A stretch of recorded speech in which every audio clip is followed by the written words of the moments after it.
Wednesday was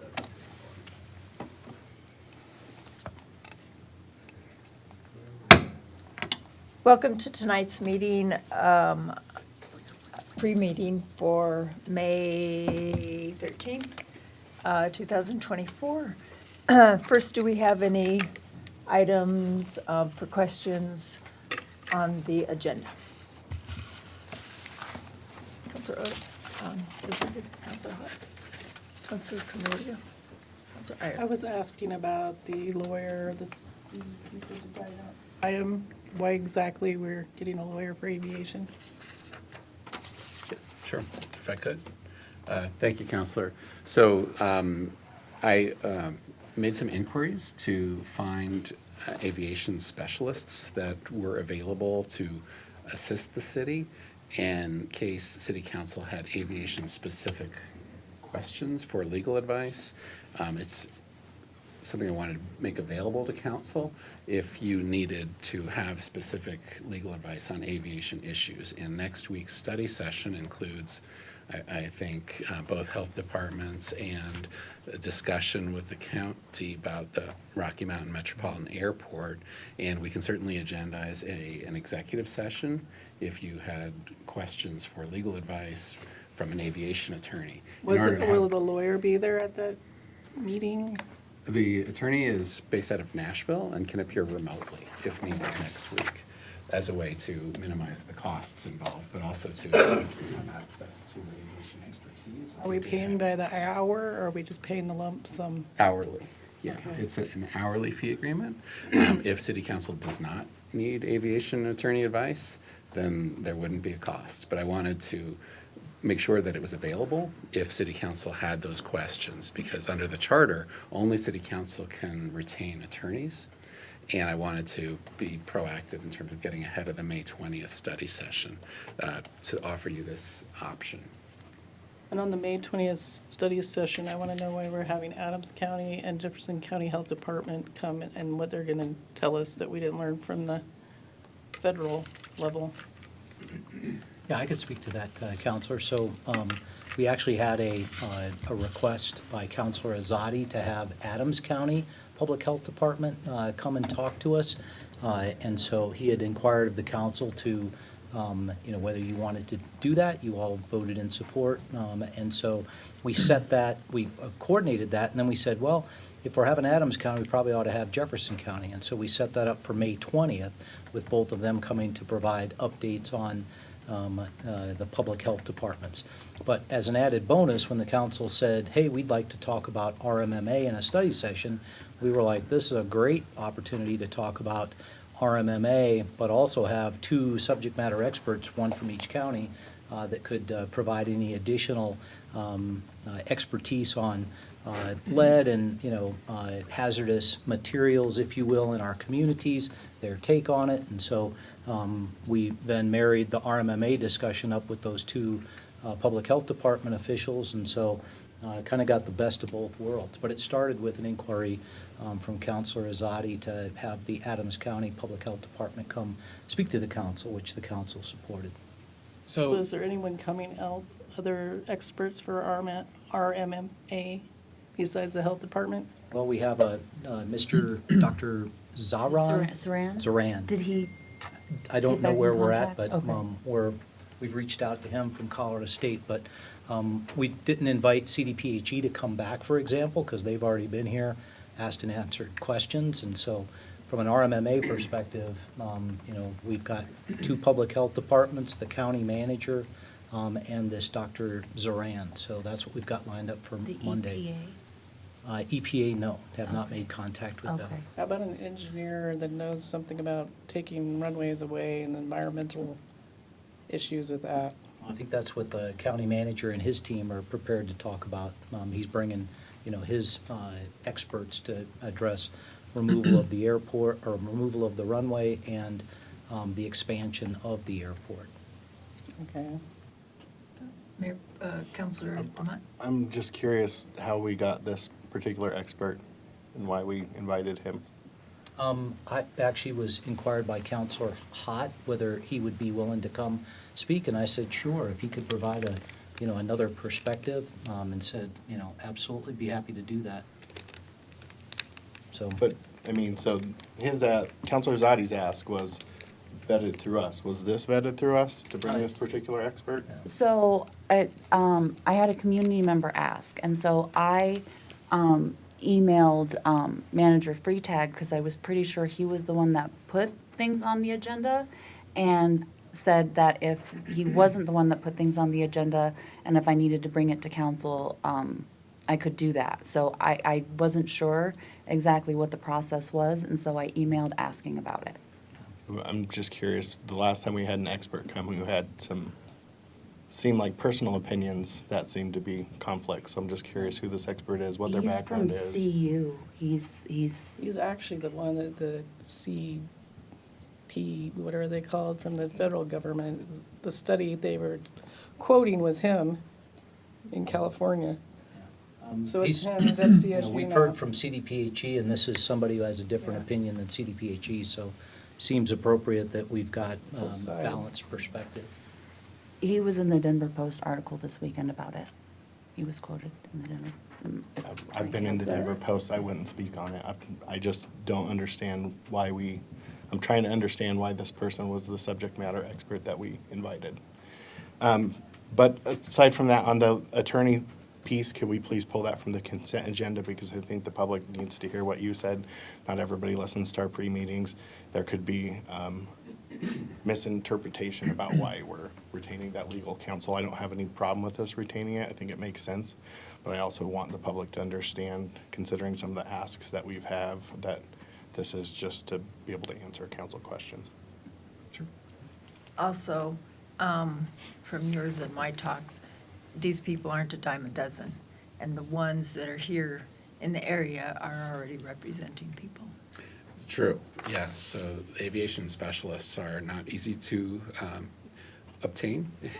So we were pleased to find this attorney was available to assist Westminster with answering the questions that I think council might be posing.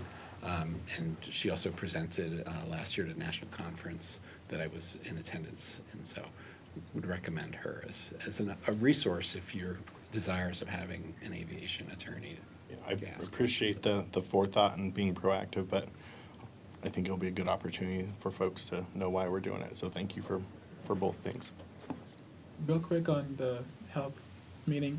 So the original intent of that meeting was to hear from Adams County Health Department. They wanted to come here. They want to talk to us about all sorts of important issues related to what they do. Adding Jeffco made a lot of sense, so we got both counties. But my concern now is, I think this is, this new topic overshadows the original intent of that. And I would personally, and this is just my opinion, like to hear from them as to what they wanted to talk about. Now they're kind of forced to talk about something that they have no jurisdiction in. The airport is not really their field of expertise. So it's upsetting that it has changed towards this for this airport when the original intent was this much broader scope. Well, Counselor, we've asked them to do what they were going to come and present from the get-go. We just told them, be prepared to answer questions, if there are any, to them about lead that is being discharged from planes over Westminster on the Adams County side, or over Westminster on the Jefferson County. I mean, we've already heard from the state's resident official, and so if people want to dive in with the health departments, they certainly can, but CDPHE has already provided their perspective, and I would imagine that neither county public health official will go counter to what we've already heard from CDPHE, but we have told them, please be prepared for any questions that the council might have. But this is still them coming to the city of Westminster, providing an overview of who they are, the services they provide, what they do. So that's still the focal intent. But, since there are a possibility of questions from the council, because I don't necessarily control the council's questions, we've told them, be prepared, there may be a question from the council about lead and aviation fuel over the community. And what does the topic say on the agenda for it? Let me see. Does it say it's airport? No, or- it's not airport. Okay. It's, give me a second.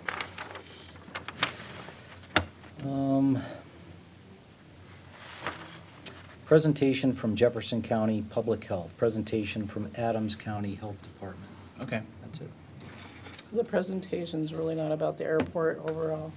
Not focused, no, So, council. but Sammy Zoran is, he's Yes. coming separate? Is it a separate meeting with him? No, it's just another portion of the third item that's on the agenda, so we have a presentation entitled Rocky Mountain Metropolitan Airport Discussion with Key Stakeholders. And so he will be one of those sub-entries under that, along with the Jefferson County manager to talk about two topics. Is that a separate item than Yes. the previous one? Okay. Yep. So what is their presentation on, if it's not on lead and aviation? It's about what Counselor Azadi had spoke to, and that is an introduction of who they are, Oh, what they do, okay. the 'Cause they're services they new to provide. Okay, okay. But, you know, if you've got the expert in the room and you want to ask a question, by all means. I would like an expert about taking out this runway and the environmental impact of that and what they're gonna do with that runway after they dig it out. Yep, that's what the county manager's been tasked to talk to. Just so you know, because it was spoke about at the meeting, that runway is not being dug up now. The runway was slated, the group that, the Airport Advisory Committee voted this, and then the county commissioners voted to not redo that runway. That runway still has useful life, but there was a, decision that it didn't make sense past that to redo that runway. So that runway continues to be used today, and it will be used through its useful life. So they're Would- not taking it out. Not today, but once they determine that it no longer has useful life, then they won't be. When will Redoing we it. know that? You'd have to ask the county commissioner. I don't remember the exact date, but it wasn't like tomorrow or anything. And what about the airport director? Have they chose someone for that? The last update I gave you on that was the last update I had. I know that their plan was to have somebody by June. And I would imagine that that's part of, his presentation is just an update as to where they're at on that. He might even want to talk about where Jefferson County wants to go, I don't know, but that's certainly something I would expect as a reasonable thing to present. Counselor Hall? Yeah, I had typed this out for, when it was time for comments, but since we're speaking about it now, it's probably best that I just talk about it while we're talking about it. So I wanted to bring up the NIOSH study. There was a little bit of misinformation that I gave last week, so I wanted to clear that up. So what I mistakenly said was that it was high lead levels of the airport workers. It was high lead levels on all the surfaces inside the airport. It was a flight school, and in the break rooms and a lot of the offices that you wouldn't expect, they had very high levels of lead. The health department gave them a lot of different tasks to help their airport workers because it was putting their airport workers in danger. And the issue is that they only gave this was in 2012, and they only gave that study to the airport that it was done. And CDPHE didn't warn any other airports and warn any other workers that there are steps that they need to be taking to be protecting their workers. And RMMA just got that study last year, per what staff had told us through our email, which is evidence of that they didn't know anything about the study until last year, and that's because a resident gave the study to them. So since the study was done in 2012 and CDPHE knew that there were steps that airports needed to be taking because of the lead that their workers were being exposed to, that's an issue. They really needed to be letting the airports know so they could be taking the steps that they laid out in the study. So I just wanted to clear that up because I didn't say it correctly last week, so I wanted to make sure that I said it correctly this week. I'm also very disappointed that the EPA is not coming. My frustration is when I asked CDPHE how we could make sure we're protecting our water, they said talk to the EPA. And I did talk to the EPA, and they were supposed to be getting a hold of me. And I tried reaching out. Staff spent like a month trying to reach out to the EPA. And when I did talk to the EPA when I was in Washington, I was told that CDPHE should have reached out to the EPA and should not have told council that we were the ones to reach out to the EPA. So my frustration is this is CDPHE and the EPA's job. They're supposed to be taking care of our residents in these areas, and when they are not even either they're refusing to talk to us or they're refusing to do anything, I don't know what we're supposed to do. How are we supposed to help our residents? Because that's what they need to be doing. So I'm ready to look to see who to make a complaint to. I'm really frustrated because we need their help. We need their help, and we need them at the study session. And so some points that when I was talking to some residents that were brought up that I thought were some good points is by not having CDPHE or the EPA there, since they are the ones that handle the environmental impacts, it leaves room for the effectiveness as far as the study session. It would really be nice to have some discussion on the adverse effects of noise pollution. At some point, because CDPHE didn't go over all of their study data because it hadn't been published yet, we need them to come back and go over that data. I guess we need to be protecting our water supply. That's something that I'm really, really concerned about. And then I did read the Denver Post article, and there were several things in that article that I thought were really concerning. One of the comments in there is that the cutoff that is being used in that study, 2.5 micrograms to 3 micrograms, that's not a medical standard. That's a statistical. The cutoff is statistical. It's not a medical standard at all. And so they need some sort of statistical standard when they're doing the test. And it also said that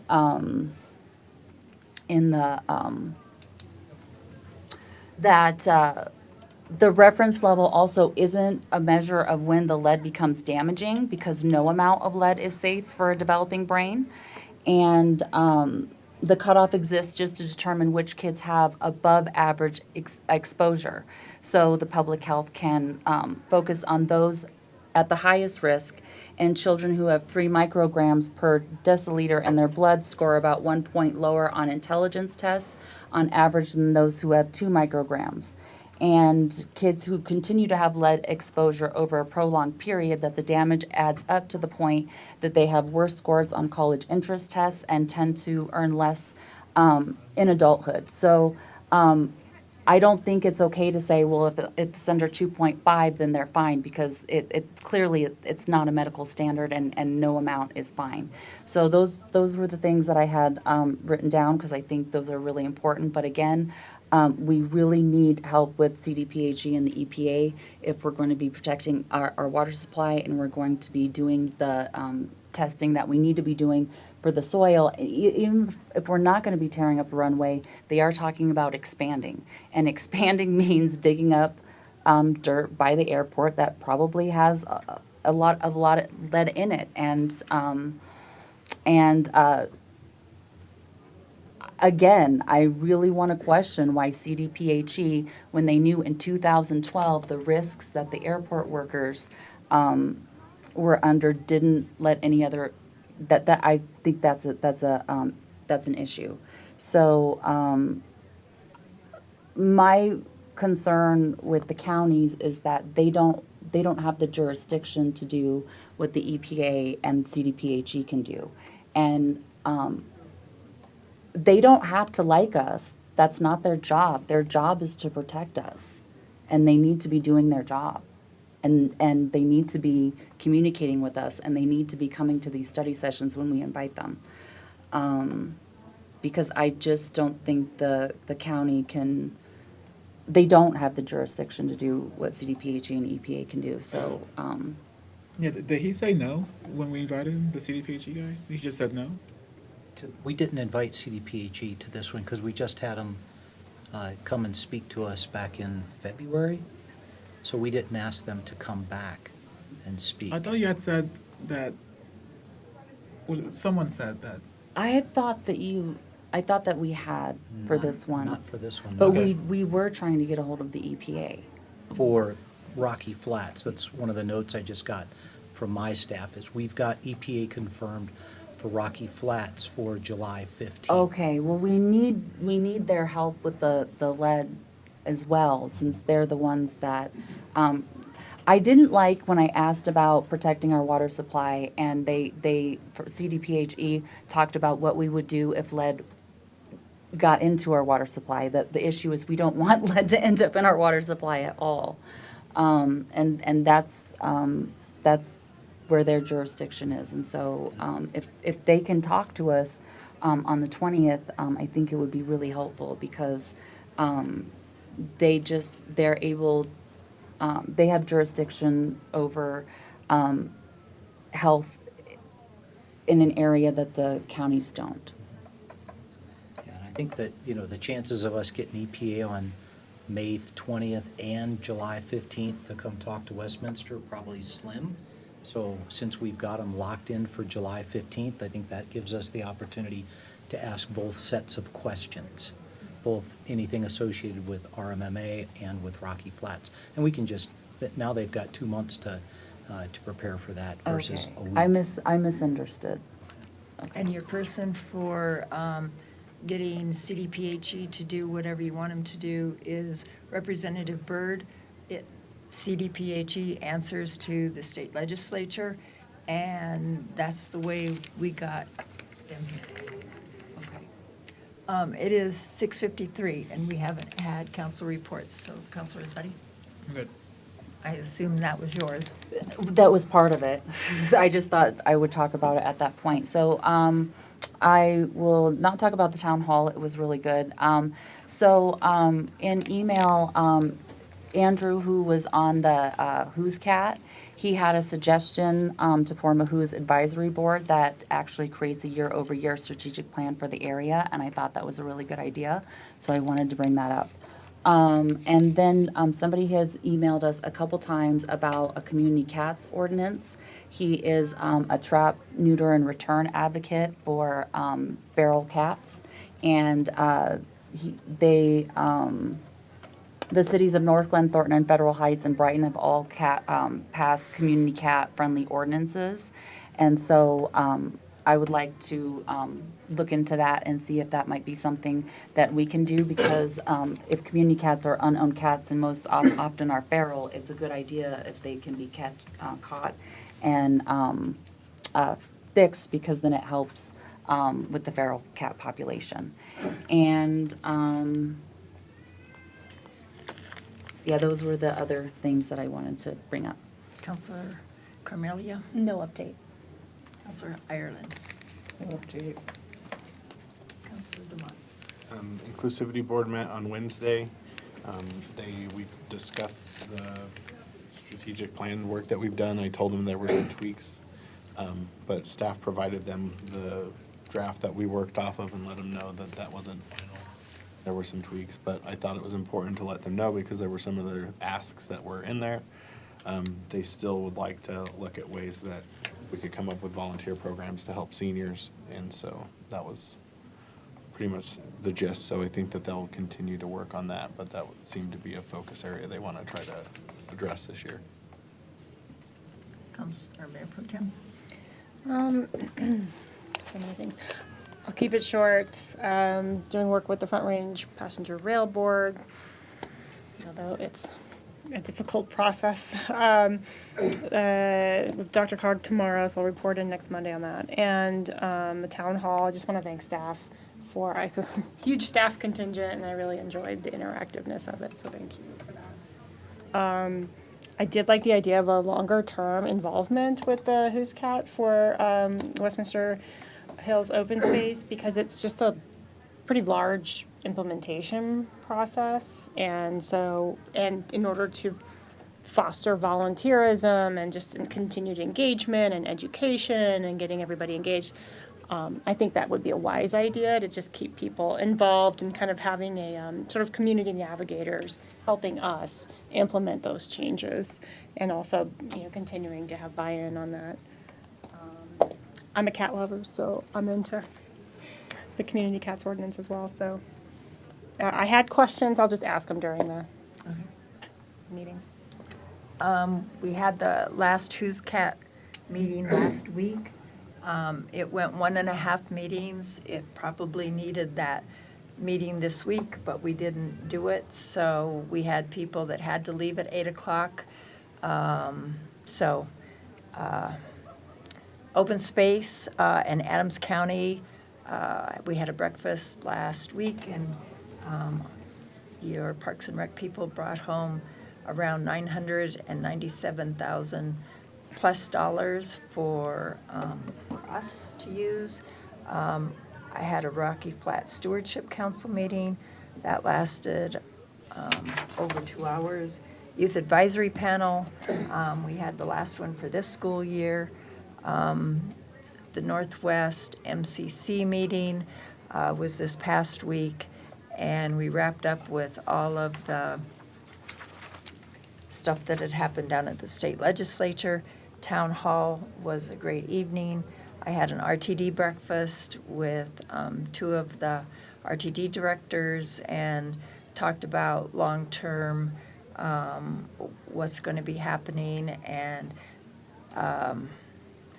everything goes back to the passenger rail versus our fast tracks, and we may need a meeting to figure all that stuff out, but it's going to be critical, and it's going to get critical pretty soon.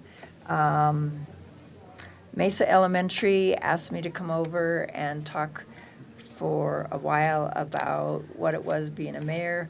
All 4th graders had questions, and my favorite thing was they have a service dog there with a teacher. He's a Dalmatian. I know she's very protective of him, so when I was done, I went to her. I ignored the pup, and I just said, if you say no, I will honor it, but I asked to pet him, and I got down on my knees. She said yes, and I got down on my knees. First I got a kiss, and then he put a big paw on each of my shoulders, and then he's got his little nose up against my face, giving me a hug. It was so nice. And then Sarah and I met with the commuter rail folks, and we just have a lot coming up that will means economics to the city, and will be things that we must take some time to discuss. It will be affecting us. I got one thing, Mayor. Yep. Just real quick, Can I I'm sorry, so sorry. Just on that one, I mean, I'm just wondering also if we take a position as well as a city. Sorry. Yeah. Just as follow-up, got a note from staff that Dr. Zahran has not yet confirmed his attendance for next week, so still waiting for him to respond. That's all I have. Okay. We're going to go out. I'm going to run to the restroom, so as soon as I get back, we'll get the meeting started.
Welcome to tonight's meeting of May 13th, 2024.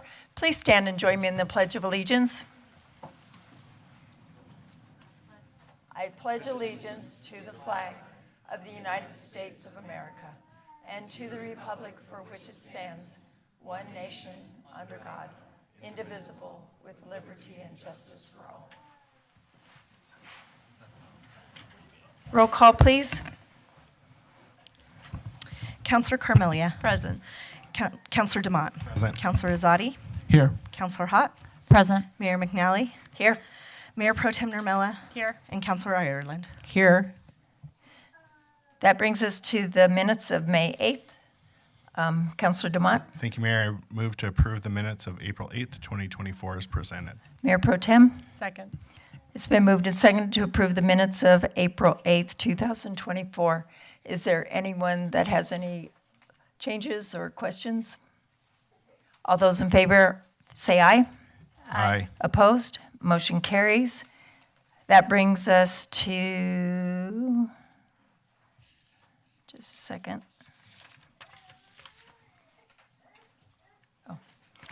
That brings us to Resolution 233, that brings us to Resolution 223.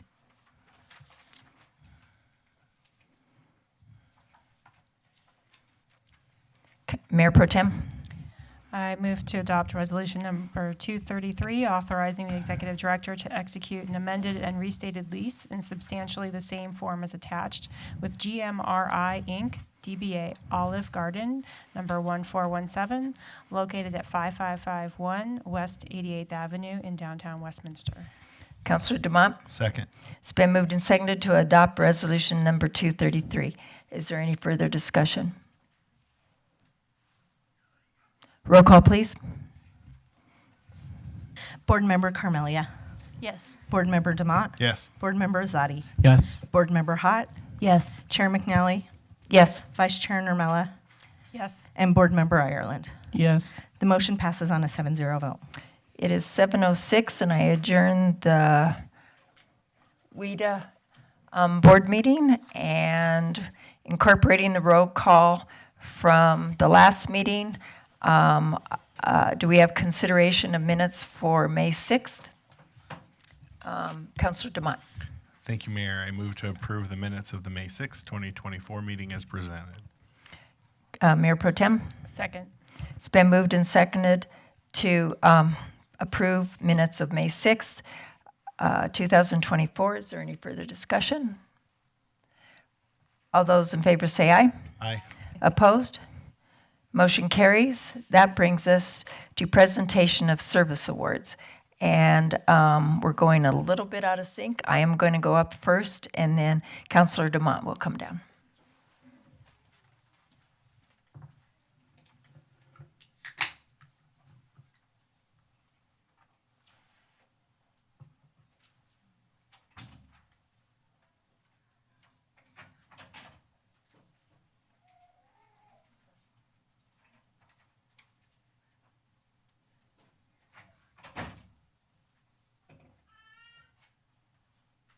Thank you. Okay. This is a time where we get to say thank you to employees and their families. If your families are with you, we hope that you bring them forward. If I see that they're in the crowd with you and don't come forward, I'll come drag them up. But we just want to say thank you for the time that you give of them to come and work here. So first up, Jeff Wooford.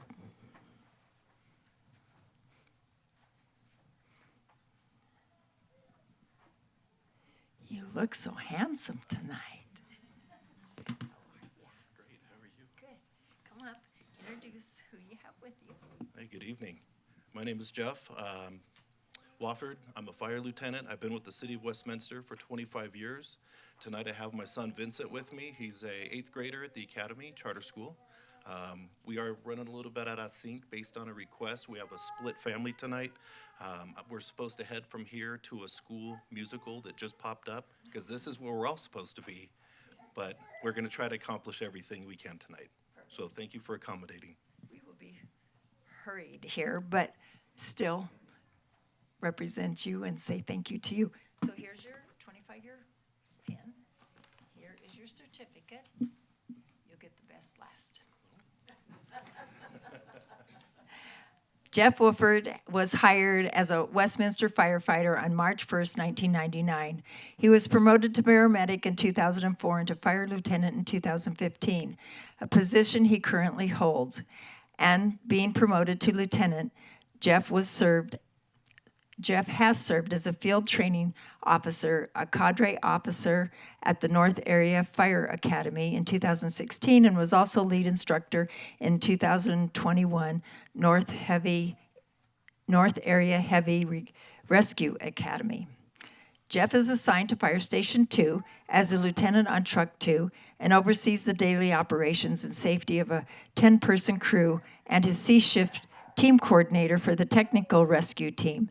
Jeff is also one of 7 members qualified to serve as the department's safety and medical officer. He responds to all high acuity incidents and provides direct supervision over paramedics and oversees the safety for crews operating in immediately dangerous to life and health at emergency scenes.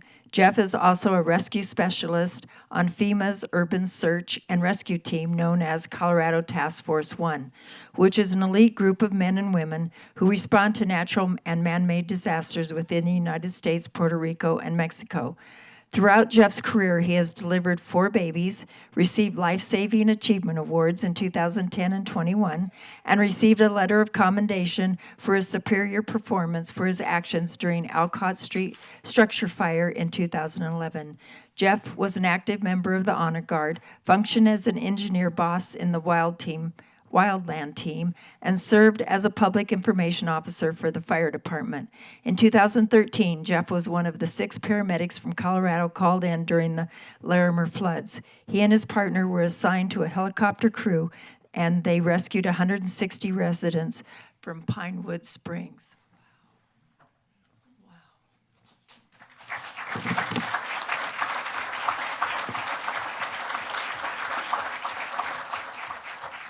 When off duty, Jeff is actively involved in the community. He is a leader of a program and his kids' school called Watchdogs, Dads of Great Students. This program is for fathers and father figures to be positive male role models for school-age kids.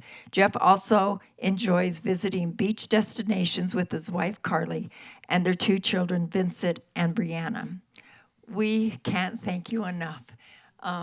You've just been a pillar for us. And young man, would you give something to your mom for me?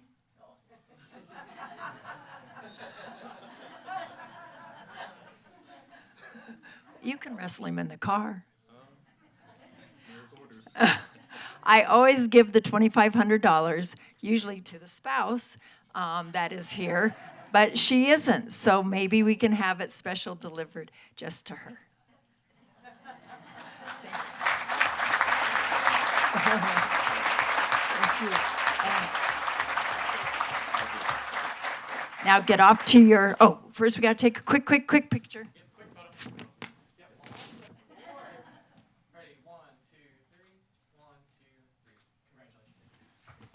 Don't speed.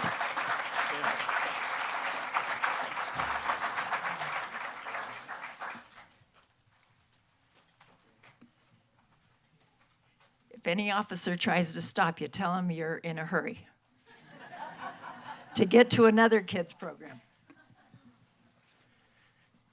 I'm gonna pretend like I didn't hear that.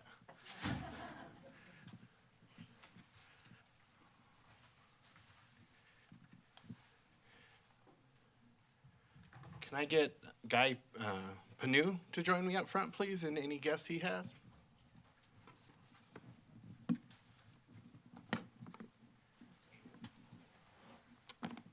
Let you introduce your crew. This is my wife Mindy, my daughter Brittany, and my son Joshua. I'm gonna go ahead and give you your pin and your plaque. Excuse me. So Guy Panu was hired on field crew as an Equipment Operator 1 in June of 2004. in Public Works and Utility Department. He is currently a Utility Specialist 3. When it comes to sanitary sewer pipes, Guy has been part of lining 346,000 feet of pipe and installing 158,000 feet of pipe along the compilation of countless repairs. He developed the sub-basin style of cleaning the sanitary system instead of using map book pages, which increased the effectiveness of cleaning the system. Guy has also worked closely with Big Dry staff to control the BOD, biological oxygen demand, at the Big Dry wastewater treatment plant and developed the current FOGG, fats, oil, grease, and grit program. Guy's hobby include 3D printing, and he recently added forge and furnace to do some blacksmith and casting. That's pretty cool.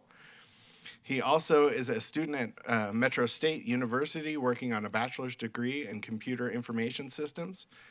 As one of those guys, I don't know about that choice. Although Guy enjoys his job and working with his crew, his favorite thing to do is spend time with his family. Guy and his wife, is it Mind? Is that correct? Mindy, sorry. That's a different spelling. That's neat. Have been married for 23 years, have 2 children, Brittany and Josh. Together they enjoy game nights, RVing, sitting around campfire, kayaking, and seeing the world together. One of Guy's favorite events is camping at Jellystone in Estes Park and competing in the campsite decorating contest. He is dressed up as Haggard, John Hammond, and Trident, King of the Sea, and they have even won a few times. Did you get to join in on that fun? Well, with that, we thank you for your service.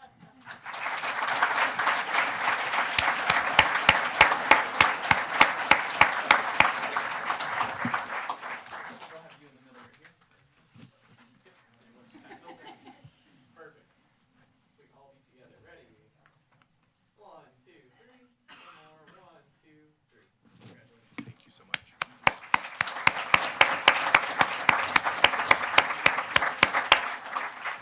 Then can I get Jennifer Thomas to join me up front with yourself and any guests you might have?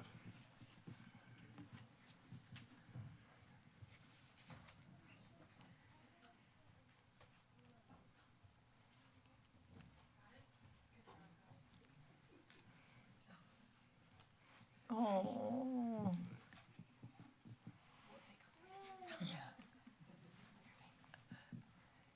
Some introductions?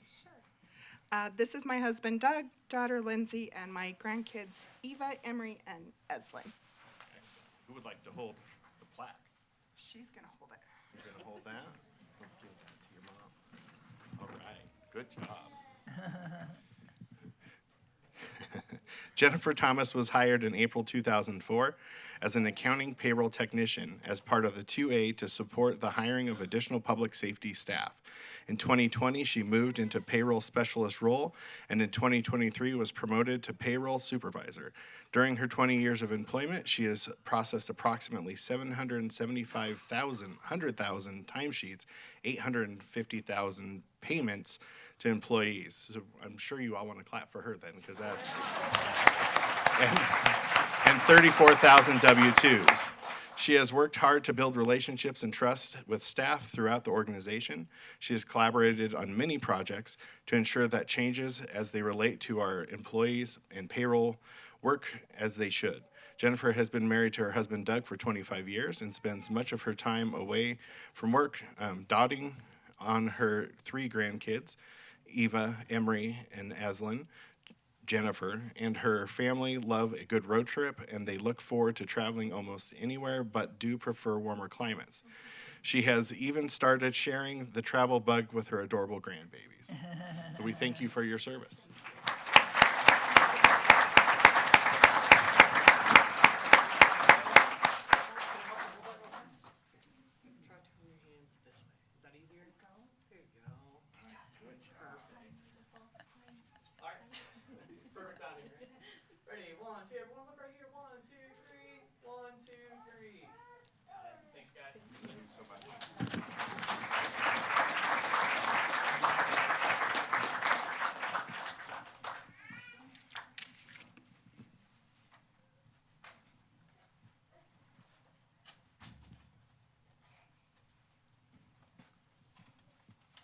Scott Maley.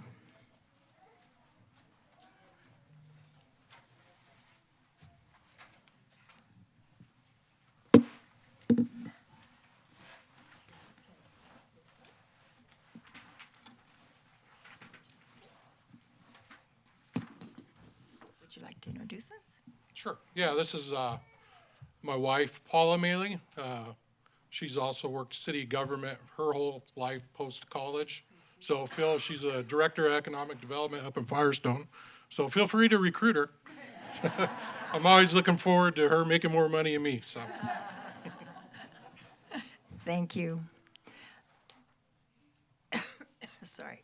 Scott Maley started his career as a police officer in Southern California, we won't hold that against you, where he served for 13 years before moving back home to Colorado. In March 2004, Scott joined the Westminster Police Department as a senior police officer and has worked in patrol vision and became field training instructor. In 2007, Scott became a miscellaneous crimes detective in the investigations division. During this time, Scott was also selected to be an emergency vehicle driver instructor and still teaches to this day. In 2010, Scott was selected as indefinite. They spelled it wrong. Anyway, auto theft detective. Scott is currently recognized as an expert in auto theft and is currently only one of a few people in Colorado to hold this certification through the International Association of Auto Theft Investigators. In 2011, Scott was elected as the executive board of the Colorado Auto Theft Investigators Association as the treasurer and managed a statewide training grant that the Colorado Auto Theft Investigators Association receives from the Colorado Auto Theft Prevention Authority. Due to Scott's expertise and tenure, he has been involved in auto theft-related legislation as an advocate for auto theft investigators and victims in our community. Scott has been recognized by the state of Colorado 2 times for his auto theft and expertise and has worked to lessen the impact of victims of auto theft in Colorado. Scott Maley has been married to Paula for over 32 years. Congratulations. Scott enjoys spending time with his family, fishing, and improving his property and house. Congratulations.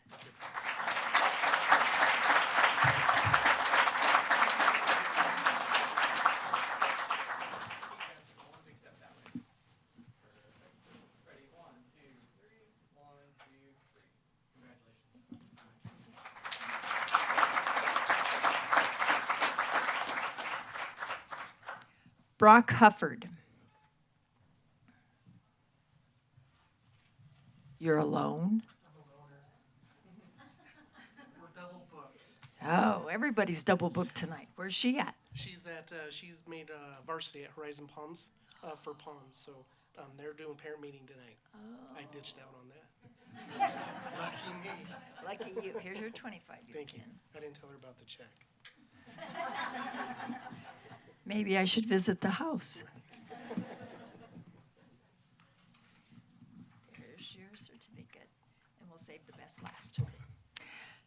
Brock started working for the city as a seasonal worker in the street division of Public Works and Utilities Department in June of 1998. In May of 1999, he was hired on full-time. Over the years, he has held quite a few positions, and in December 2023, he moved into his current position as street operations superintendent.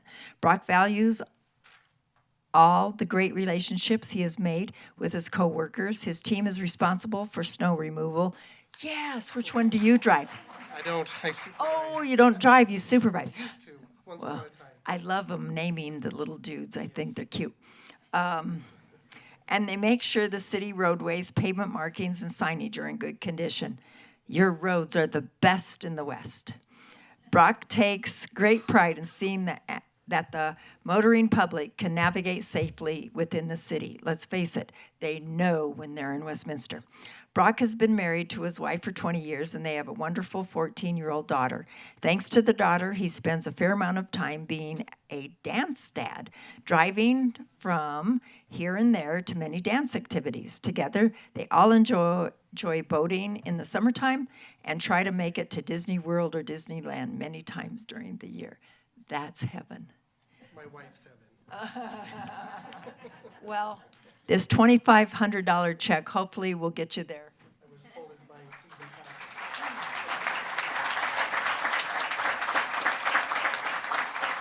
That sounds good.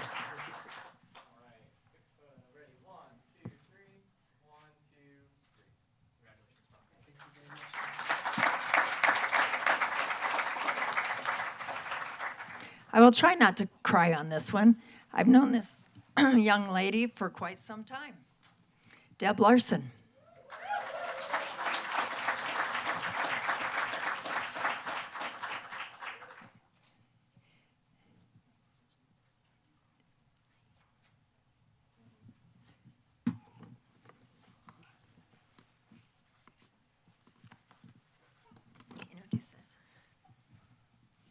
Hi, my name is Deb Larson.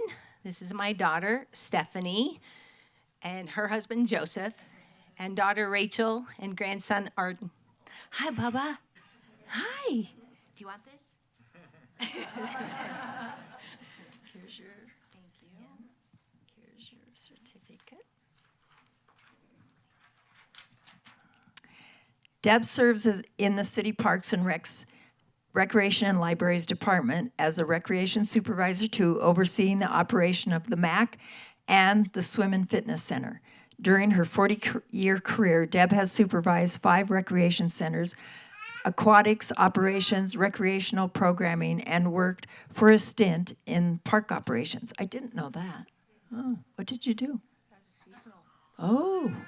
In 1984, Deb started as a parks worker, a job that she fulfilled for 6 months. She was then promoted to pool management at the Swim and Fitness Center. In 1987, Deb was promoted to recreational supervisor, where she was responsible for the daily operations of the Countryside Rec Center, Countryside Outdoor Pool, and Kings Mill Outdoor Pool. In 2000, Westview Recreation Center was opened, and Deb's responsibilities changed to supervising Westview and the Countryside Seasonal Pool. In 2016, Deb has served in her current role of recreation supervisor too at the MAC and the Swim and Fitness Center. Much of Deb's success over the years can be credited to her ability to genuinely connect with people of all ages. She has been an incredible natural talent in remembering names, birthdays, family members, and other details and qualities about each person she meets. It's like going into Cheers when you see her. In her leadership role, Deb demonstrates a servant leadership style, combined with empathy and compassion. Deb is the true embodiment of spirit values in leadership with the city. Deb has 2 beautiful daughters, Rachel and Stephanie, along with 2 wonderful son-in-laws, Justin and Joseph, along with a 1-year-old grandson, Arden. You're very cute, and where did you get your red hair? Huh? They all live locally, and she enjoys her time with them. She also stays very active with walking, hiking, biking, exploring, volleyball, pickleball, church activities, traveling, and trips to Costco.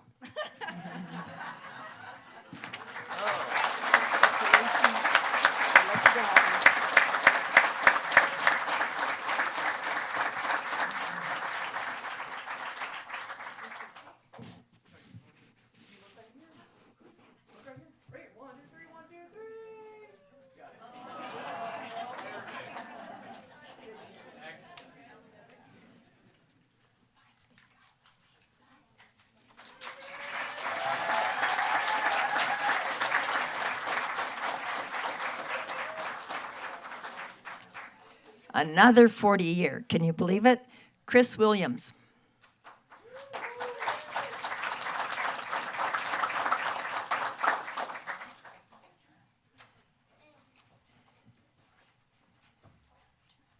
Not everyone can make it. Yeah.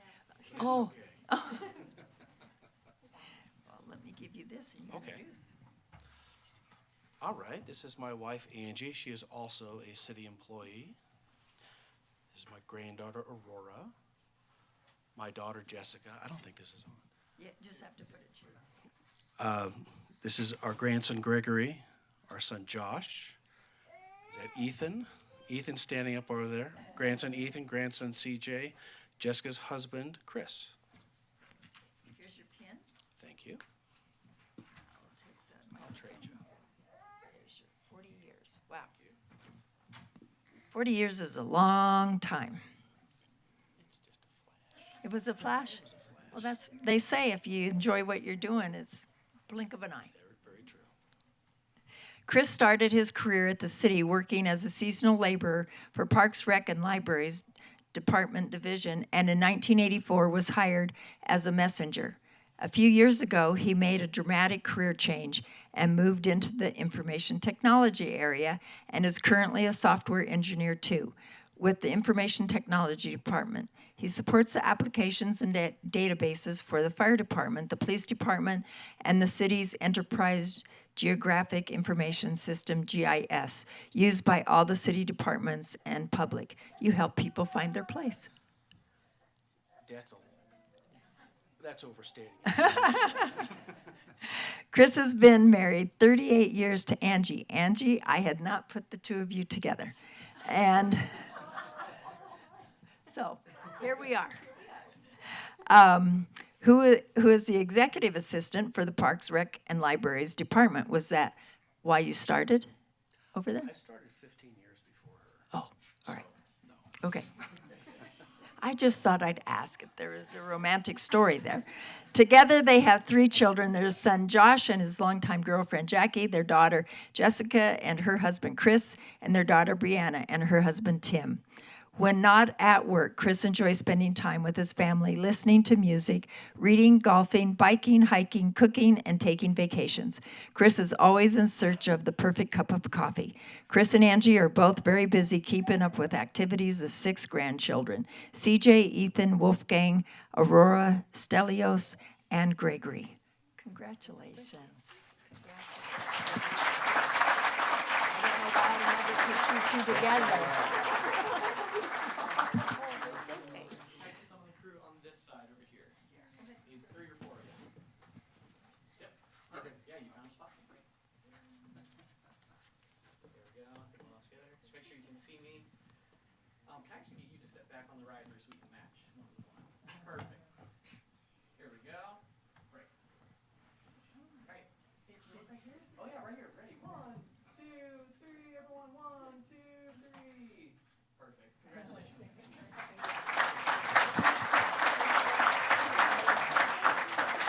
Thank you. Okay. Counselor DeMott.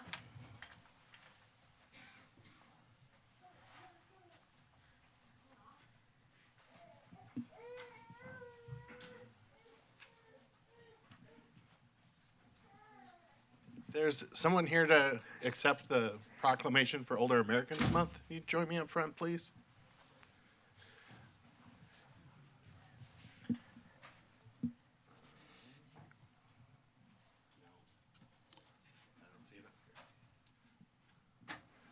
We might be missing our proclamation. I know I signed one.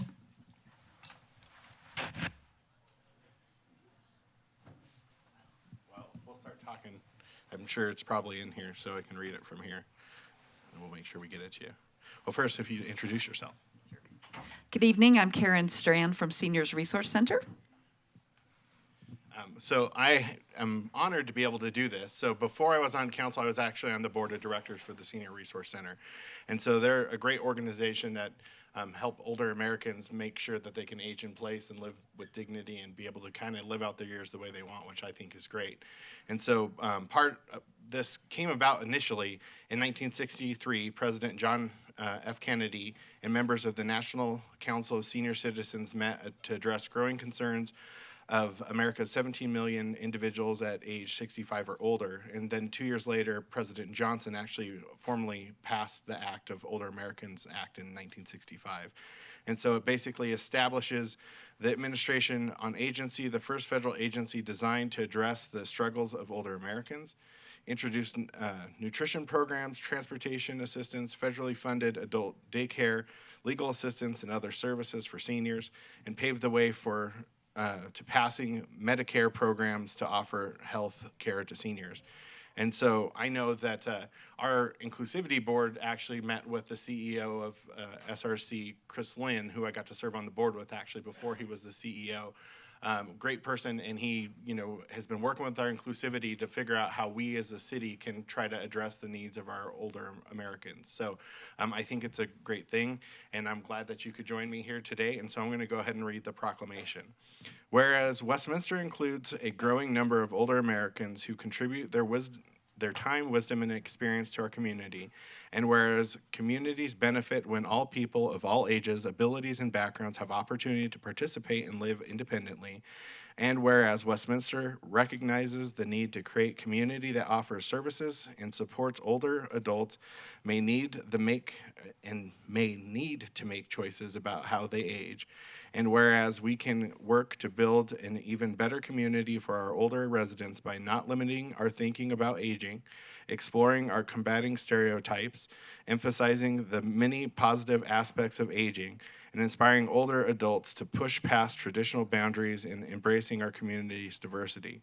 Now, therefore, I, Nancy McNally, Mayor of the City of Westminster, on behalf of the entire City Council and staff, do hereby proclaim May 2024 to be Older Americans Month and call upon the people of Westminster to celebrate our older citizens, help create inclusive society, and accept the challenge of flexible thinking around aging. Signed this 13th day of May 2024.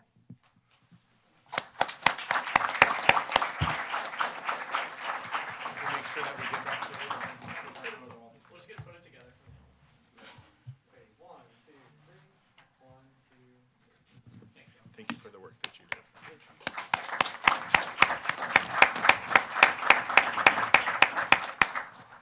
Next is Councilor Azadi. Follow you around. All right. Raise your hand if you know the leading cause of death for pregnant postpartum women in Colorado. Shout it out. Suicide. That's why it's so important that we recognize maternal mental health, and that's what I'm here to do, because it focuses on the social, emotional, and mental well-being of the mother. So is Tatiana here? Come on down. Can you introduce yourself? I'm Dr. Tatiana Turo-Handy, and I work with the Colorado Perinatal Mental Health Project. Thank you for being here. So I'm going to read the proclamation. Whereas perinatal mental health conditions such as postpartum depression, anxiety, and post-traumatic stress disorder are a leading cause of maternal mortality in the U.S., and whereas such perinatal mental health conditions and subsequent maternal mortality present at a disproportionately higher rate in Black and Native American women, and whereas many women conceal distress from those closest to them, not recognizing their symptoms or refusing to seek care out of shame, stigma, personal trauma, or lack of exposure to resources, and whereas failure to address mental health conditions in parental caregivers puts children at risk for later mental health challenges, including developmental delays, social maladjustment, and difficulties in school. And whereas fathers, partners, and non-gestational caregivers, foster or adoptive parents, are also at increased risk for perinatal mood disorders due to the stress of caring for a new child.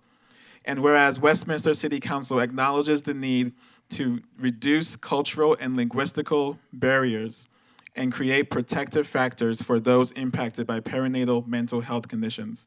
Now, therefore, I, Nancy McNally, Mayor of the City of Westminster, on behalf of City Council and staff, do hereby proclaim the month of May as Maternal Mental Health Awareness Month in the City of Westminster in conjunction with World Maternal Mental Health Day on May 3rd. Signed this 13th day of May, 2024.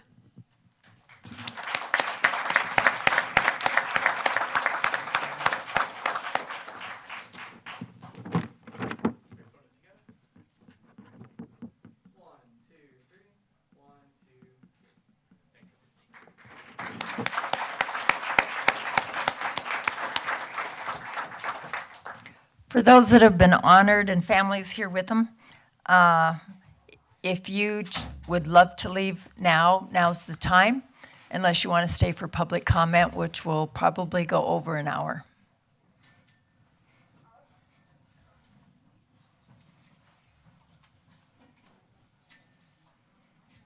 and thanks for coming tonight.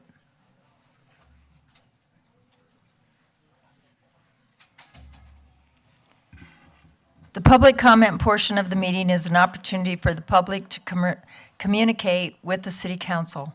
Each participant will be given no more than tonight, 3 minutes, because we hit the 25 number, on any topic they choose. Public comment is not intended to be a back and forth discussion. If there's a public hearing scheduled for the item on which you wish to speak, please hold your comments and testify when the public hearing is called. Tonight, there are no public hearings. This evening, the city clerk has informed me that we have 11 emails, 0 voicemails, and by the deadline, which have been transcribed, posted, an online agenda packet, and forwarded directly to City Council. City clerk has also told me we have 25 signed up, which triggers each speaker with 3 minutes tonight. So when the clock expires at 3 minutes, I will let you know your time has expired. City Clerk? Give me 1 second. I'm having a little bit of an computer glitch. Okay.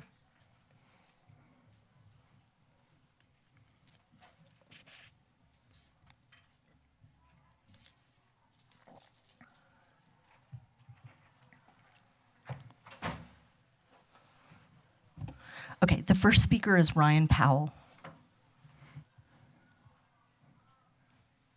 Welcome.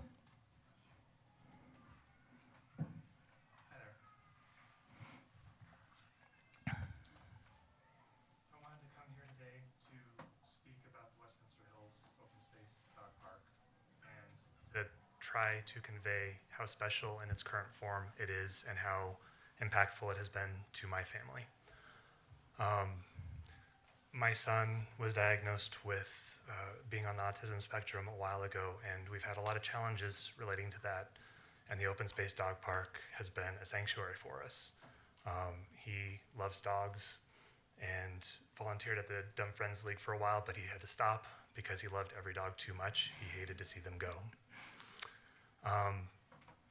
We found that the Open Space Dog Park uniquely gave our dog Jack an opportunity to join us on long walks out in nature, get our family out, and be able to explore while staying close without getting too much into the social aspect that most dog parks carry.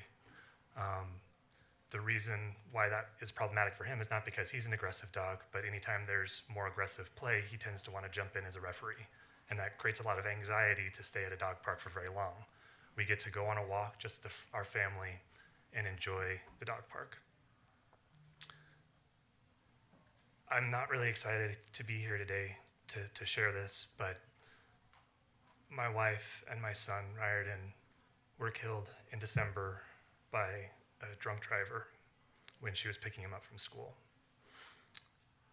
And the dog park was the only place that made sense for me to commission a memorial bench in their honor so that we would always be able to go there with our dog Jack while he's still around with us, and with the rest of my family, with my son and her parents, so that we would have a special place to always remember all the amazing times that we had there. The current proposal to reduce the dog park so dramatically would take away all the things that made it special for Jack and made it special for our family. And I know that that's not exactly a logical argument, but I think there are a lot of ways that we can address some of the concerns while maintaining what makes it so special. And I hope that it remains that way while I sit on that bench and remember my wife, Melissa Powell, and my son, Riordan Powell. Yesterday would have been my 19-year anniversary with Melissa, and next week marks what would have been Riordan's 17th birthday. I just wanted to share my story, and I hope that we can keep the dog park as special as it has been. Thank you. Thank you.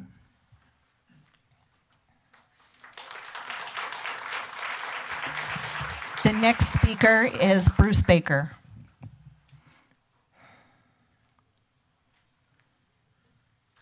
Thank you. My name is Bruce Baker. 4 of the months ago, I was here and asked you to answer a question I asked at the town hall. I have still not received an answer. You have had 4 months to catch up on your duties as members of the WIDA board. So I hope you are familiar with the contract that the city manager, without your approval, negotiated with the really Laramie and Company. I listed all the negatives that I saw in that contract. The first one, of course, being you were not involved in it. Now that you've had 4 months, hopefully you've seen some of the work product of this of the consultant. I hope you've seen some work product. I think it's a total waste of money. To date, more than $60,000. So I would like you to answer my question, and in your answer, you can share with me the work product, because I still have not seen the food court of the new downtown. I've seen the challenges of office space at the new downtown being a near impossibility now, with so many vacant offices in the Denver metro area. There's even talk of converting offices to apartments. And while we're on the consultant, why are we getting a consultant for the airport? My goodness. Have you had the FAA? If you have questions, ask them of the FAA. Our federal agencies would be more than willing to answer any question you have. Did anyone on this council ask for a consultant for the airport? Is this your request? Or is this just a bauble to wear on a bracelet? Oh, we have a consultant for that too. Consultants squander our money. And we have other areas where the money's important to do. So please reconsider coming for the airport. Please answer my question and add on what kind of value added this consultant has given. And we still have trash piles on Sheridan, the west side of Sheridan, 100th. That's been going on for months. And one other request is, have we sold Knox Court to get that house again? Thank you. Thank you. The next speaker is Tracy Hagee.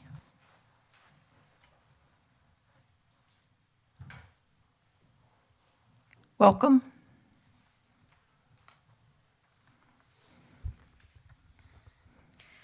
Hi, my name's Tracy. I'm here to talk about some issues I feel were not addressed at the CAT meetings. Issues that are very relevant, especially considering that May is Mental Health Awareness Month.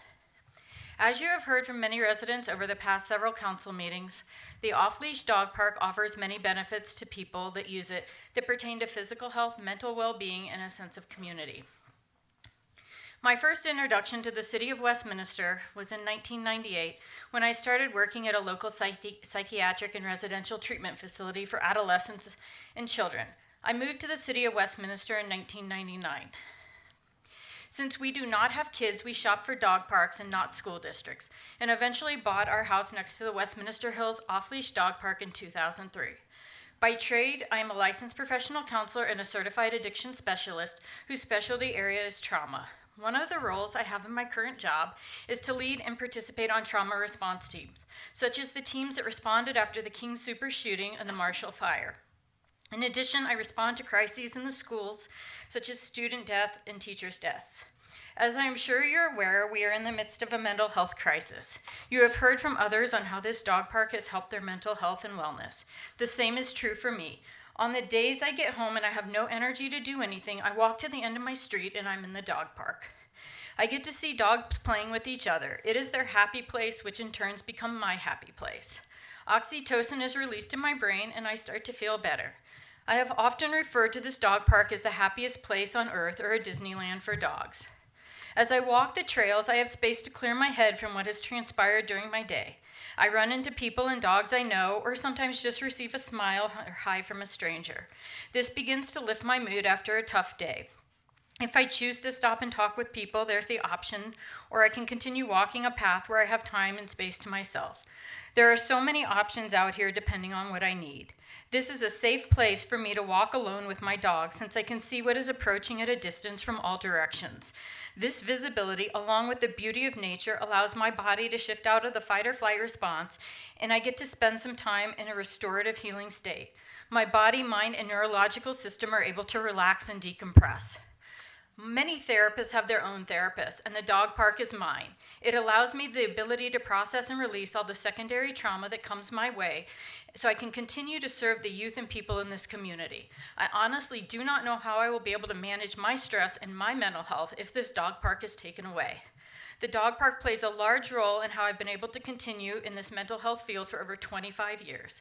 I truly hope the physical and mental health benefits and the sense of community and connections at this park will be taken into consideration when making a decision about this gathering place that has existed for 25 years.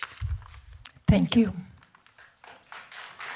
The next speaker is Jim Murphy. We don't allow clapping, we don't allow booing, we need people to talk, we need them to be heard, and we don't need any response. When we have 25 people signed up, it takes a while. We'd like to get through with people. We have still a meeting to run, so please, no more outbursts. The next speaker is Jim Murphy. I didn't know we're supposed to give these to you. Welcome. Thank you. My name is Jim Murphy. I live next to the dog park with my partner for 20 plus years, and it's honestly one of the most wonderful places on earth. Now, over the last few months, I've been watching the city council meetings on the internet because I'm not very good at social speaking. I'm usually very quiet, which is why I like the dog park. I can take my dogs out there. If I want to talk to people, I can. If I don't, I can just walk. Now, what you have in your hand is a pamphlet that I picked up at Stanley Lake on yesterday when I was picking up my paddle pass. Now, the Parks and Recs Department has claimed they never advertised Westminster Hills Open Space as an off-leash dog park. That contradicts it completely. Look at the last page in there. It says quite evidently, we don't want your dogs off-leash at Stanley Lake. Go to the Westminster Hills Off-Leash Dog Park. Gives the address. There's 2 others that are listed in there. Then the other question I have for you is, you've done 3 surveys. 80% of the respondents have said they want to keep it as it is. You've developed a cat group to find out solutions for something. What is the problem? The respondents want it. The citizens want this dog park as it is. What is the issue in play? I really don't know, and I would love to have an answer. Obviously, you're not going to answer me right now, but I would love to have an answer to this question because I don't see what the problem is. The cat group had 1 person representing the dog park on it. Everybody else was with bike groups or various other groups that did not want it. And to me, that's not a very democratic way to run things. And this is a democracy last time I checked. So thank you for your time, and please let me have an answer to that question because I'd love to know what the problem is. Have a good evening. Thank you. The next speaker is Aubrey Hicks. Welcome.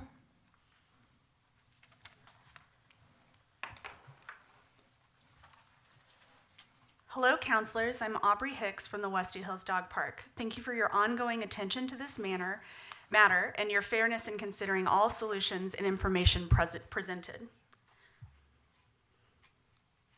Street from the dog park, the area for the fecal sample is within the first 15 meters of the most populated trail in the dog park? Absolutely, yeah. Would you agree that this skewed the study? Yeah. Then why'd you use it? Because it's very powerful. Because it's very powerful. When I heard that on March 6th, to me it sounded like an admission of intentional manipulation of the conditions of this park. That's when I knew that keeping our place off-leash was going to be hard. For months, you've listened to these tactics in the campaign to take away our off-leash place. For months, you've listened to claims made in the environmental report to be proven to be misleading. Because of this, I feel that the city or someone in it is being financially incentivized to reduce the size of this dog park at all costs, most likely for the purpose of future development. Why else would we be met with so much resistance to reasonable and thoughtful solutions? Nevertheless, we continue to offer them, and here is one that was not in the environmental report. For several weeks, a herd of goats has been grazing at North Glen's Northwest open space. Goat grazing helps conservation by managing vegetation, preventing erosion, and controlling invasive plants, issues the impact report reported. Goat's unique digestive systems pulverize seeds from weeds and neutralize invasive plants, helping native plants be able to grow again. In fact, they've been used at Stanley Lake Park. I'll email more goat details to you all next week. I didn't have time today. Moving on. The well-managed Cherry Creek State Park has a daily $3 fee, which was mentioned in the ERO report. If fees must be considered, then annual fees should also be offered, as daily fees would be prohibitive and a money grab. Finally, despite the city conducting 3 surveys regarding the dog park, when combining all results, a resounding 80% of respondents, this is the right way, right? 80% of respondents advocated for maintaining the current size of the off-leash area. Can you imagine an election where 80% of the people voted for one candidate? We have 80% in support of this. You guys are all smart. You know the cat was ineffective, it didn't address all the issues, it failed to represent the constituents and the park patrons. Rezone and protect our place. We've offered solutions and stewardship. This has been a solution in search of a problem, and you all should be focusing on real issues like Rocky Flats digging. You can set things right. The city's actions do not pass the sniff test. Thank you. Thank you. The next speaker is Tammy Kramer. Welcome. Hello, Mayor McNally, Mayor Pro Tem, and council members. I am Tammy Kramer, a proud member of the Westy Dog Park Guardians. We would like to introduce to you who the Guardians really are. But to preface that, I marvel at how our group came together. Following the January 27th public meeting regarding the Who's Dog Park, I think many people were in shock and panic about the news of the city's imminent plans to take away 90% of our off-leash area. On January 29th, 8 complete strangers frantically connected and met. At that point, we banded together for one common cause. Today, we are a committee of 21 members. As we've worked together for countless hours, we have created a special bond, which I'm sure when this is all said and done, we will have established lifelong friendships. And now it occurs to me how diverse our group really is. We fit into many demographic and societal boxes. We are all unique humans in an inclusive community, all for the love of our dogs and the great outdoors. We are a blend of ages from the 20s to the 70s. We have 2 local small business owners, a nurse, a mental health therapist, a chemist and an environmental scientist, an engineer, a lawyer, teachers and a professor, a dog groomer and a dog trainer, members of the film industry, a bartender, a realtor, and even a professional athlete. We are a very diverse community of ethnicities, members of the LGBT plus community, liberals and conservatives. To quote Mayor Pro Tem Nirmela, parks are really the foundation for how we connect with one another, our environment and nature. The dog park is exactly what the PRL wanted, whether it was intended or not. The Guardians and our supporters are your citizens, your neighbors. The dog park is the center of our community and a central element of enhancing our mental and physical health. The Guardians have heard from numerous park users that it is a uniquely safe space for seniors and single women, as well as disabled folks and families with strollers and small children, to exercise with their dogs without the need for leashing them. Our park is as important as big, expensive playgrounds, as soccer fields and tennis courts, bike trails, libraries, and rec centers. We believe the number of people who love the Who's Dog Park probably outnumber those attending the Westminster PRL activities. We've been loving our park for 24 years, and this is why we are fighting so hard to save it. We are here because this is our passion, our world, and all for the love of our dogs. I think that's it. Thank you for your time. And Thank now you. I introduce Cindy Stout. Thank you. Thank you. The next speaker is Cindy Stout. Welcome. Thank you. Well, since I have the reputation of being the numbers person, I'm just going to go over that real quick for you again. Thank you for the chance to speak again. To expand on the community involvement that Tammy introduced, the Guardians Group feels a real strong responsibility to represent thousands of citizens and park users.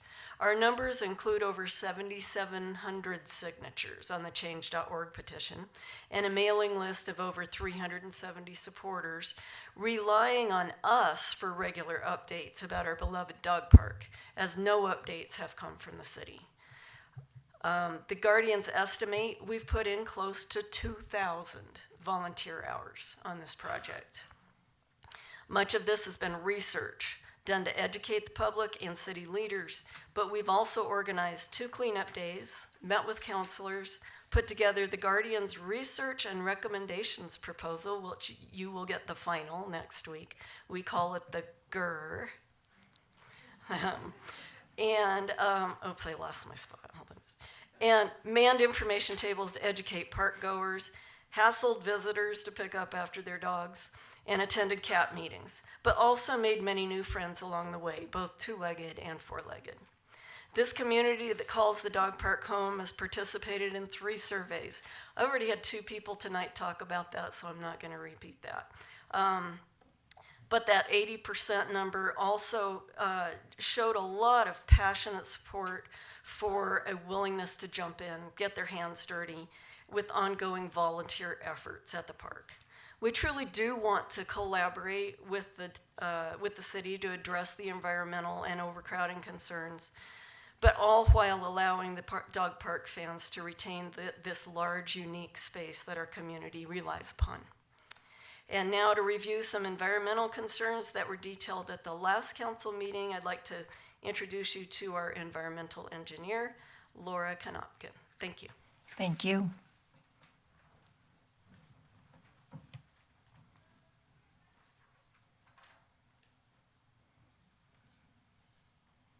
Sorry, the next speaker is Laura Konopkin.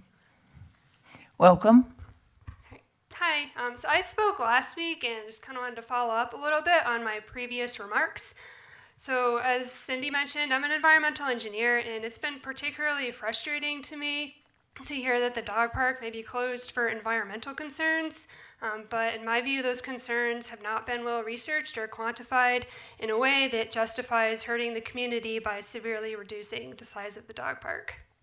So there's 3 main points our research has refuted from the city's original presentation of environmental concerns. So first, we found that the shortgrass prairie ecosystem cannot be fully supported in the dog park area due to the limited size as well as fragmentation of the habitat area. Secondly, regarding wildlife, there are no endangered species that live or were observed in the open space. The burrowing owl, which is a threatened species in the state of Colorado, has historically nested in the western portion of the open space, and we question the wisdom of the Greenway Trail passing through that habitat. Then thirdly, dogs are not the cause of the E. coli levels in the ditch water, and liability and public health concerns can be managed simply with a sign posting about awareness. So there's no shortage of incredibly complex environmental crises challenging our society today. But in contrast, the impacts to the Westminster Hills are fairly simple in my view, and they can all be addressed without losing access. So we are not the first community to find ourselves facing the challenges that come with managing a popular outdoor recreation area. It's a pervasive problem all across the state. I'm an avid outdoors person. I've hiked, climbed, backpacked, cycled, and skied all over, and seen how popular areas have changed throughout the years to address increasing use. Usually, there's just too many people and not enough parking spaces, and we see that here on busy summer weekends. Many of these places have implemented strategies such as requiring parking passes or timed entry reservations. We have yet to explore tools like that and could do so while giving priority to Westminster residents. Several Boulder open spaces require parking passes for vehicles registered outside of Boulder County. Why not start there and try a similar approach here for Westminster Hills? My point being that there's no shortage of tools we can try to implement before throwing up our hands, saying it's too hard, and shutting down the park. People treasure Colorado for its outdoor spaces. Westminster Hills is special because of the off-leash dog use. You can see the contrast with the western 600 acres that sees barely even a fraction of use compared to the eastern dog park side. This is our unique outdoor treasure, and I don't want to live in the city that gave up on it. I cannot stress it enough, this is the only place where you can hike on trail with your off-leash dogs, which is why we're trying so hard to save it. Thank you sincerely for listening to our concerns, and I'll be followed next by Deborah Austin. Thank you. The next speaker is Deborah Austin. Good evening. Welcome. The Guardians are perplexed as to why it's so important to PRL to eliminate or greatly reduce the dog park. Through our research, we have developed a theory.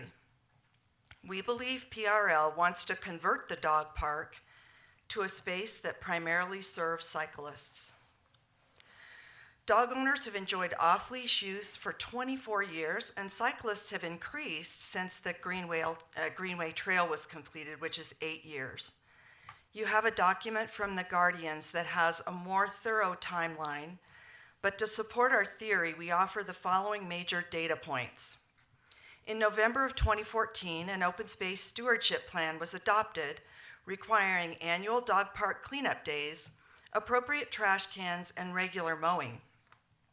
In June 2016, the Greenway Trail was completed through the dog park.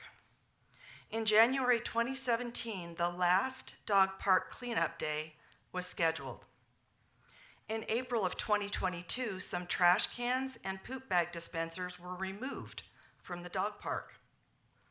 In June 2023, the dog park signs were changed, eliminating the words dog park. In November 2023, a public meeting was held where off-leash reduction was the only option presented. In January 2024, a public open house was held where, again, off-leash reduction was the only option presented. In January 2024, the Guardians began interacting significantly in the civic process and with the City Council.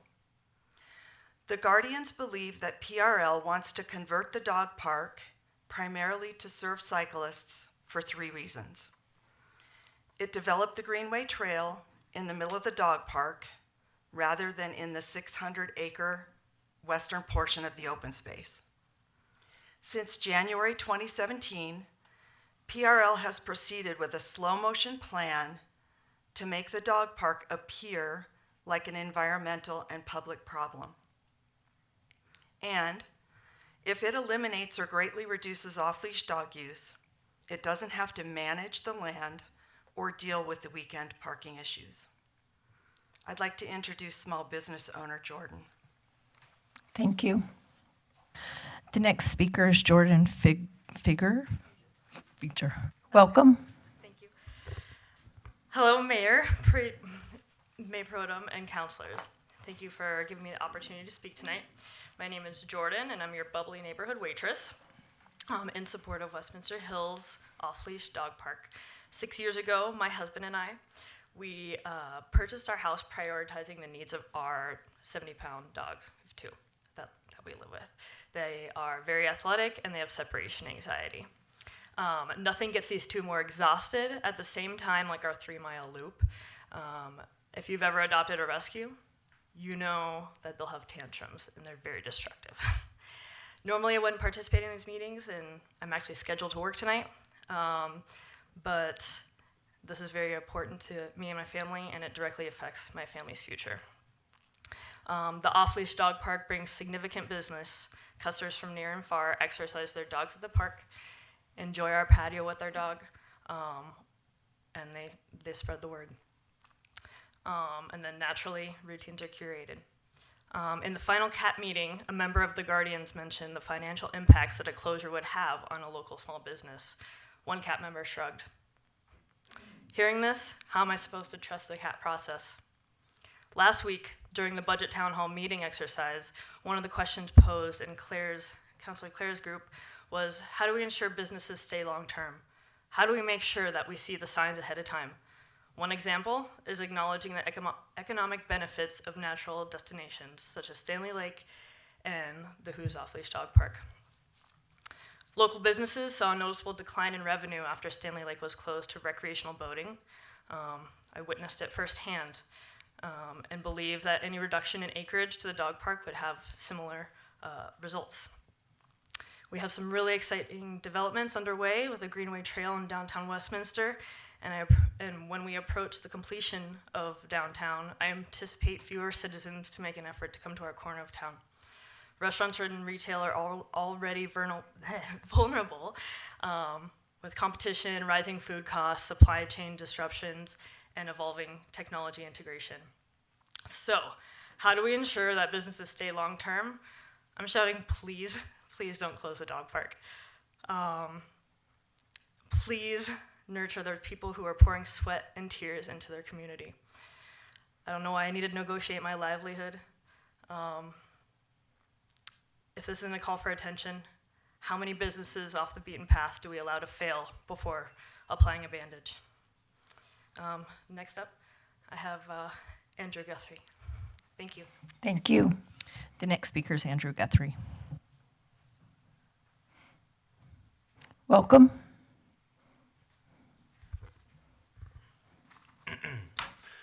Good evening, Mayor McNally, Mayor Pro Tem Nirmela, esteemed councilors. My name is Andrew Guthrie, and I am the Westy Dog Park Guardians member, I guess former member of the Who's Cat, since it doesn't exist anymore. But as I'm sure you're all aware, we held our 5th and final CAT meeting last week. I'd like to thank the City of Westminster and the PRL department for the opportunity to participate in this process. It was quite an experience. The Who's Cat was tasked with the impossible. Take a piece of land the community is so passionate about for so many reasons and come up with a solution that works for everyone. And by the way, do it in less than 10 hours. Due to this condensed schedule, last week I talked to you about community members who didn't have a voice in the process, local businesses, health and wellness experts, mental health experts, safety experts.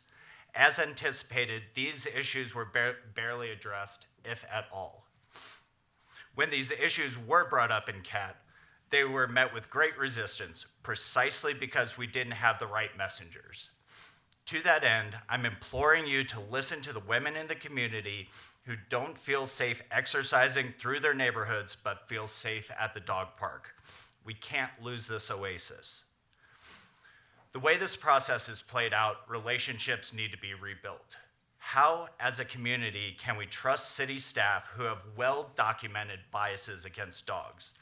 If you don't believe me, please let me know, and I'll be happy to follow up via email with specific examples, along with CAT information received from PRL.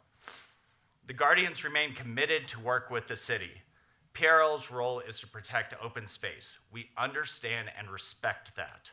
I respectfully submit that when we clearly see how the land has built community by supporting economic vitality, community health and safety, and community empowerment and engagement, isn't that in the best interests of the city? To that end, we have something uniquely Westy. Let's work together to protect that. Let's find common solutions through an advisory board, test them out, see what works and what doesn't work. Evaluate. Let's take a business-like approach and say KPIs. Counselors, the next steps are yours.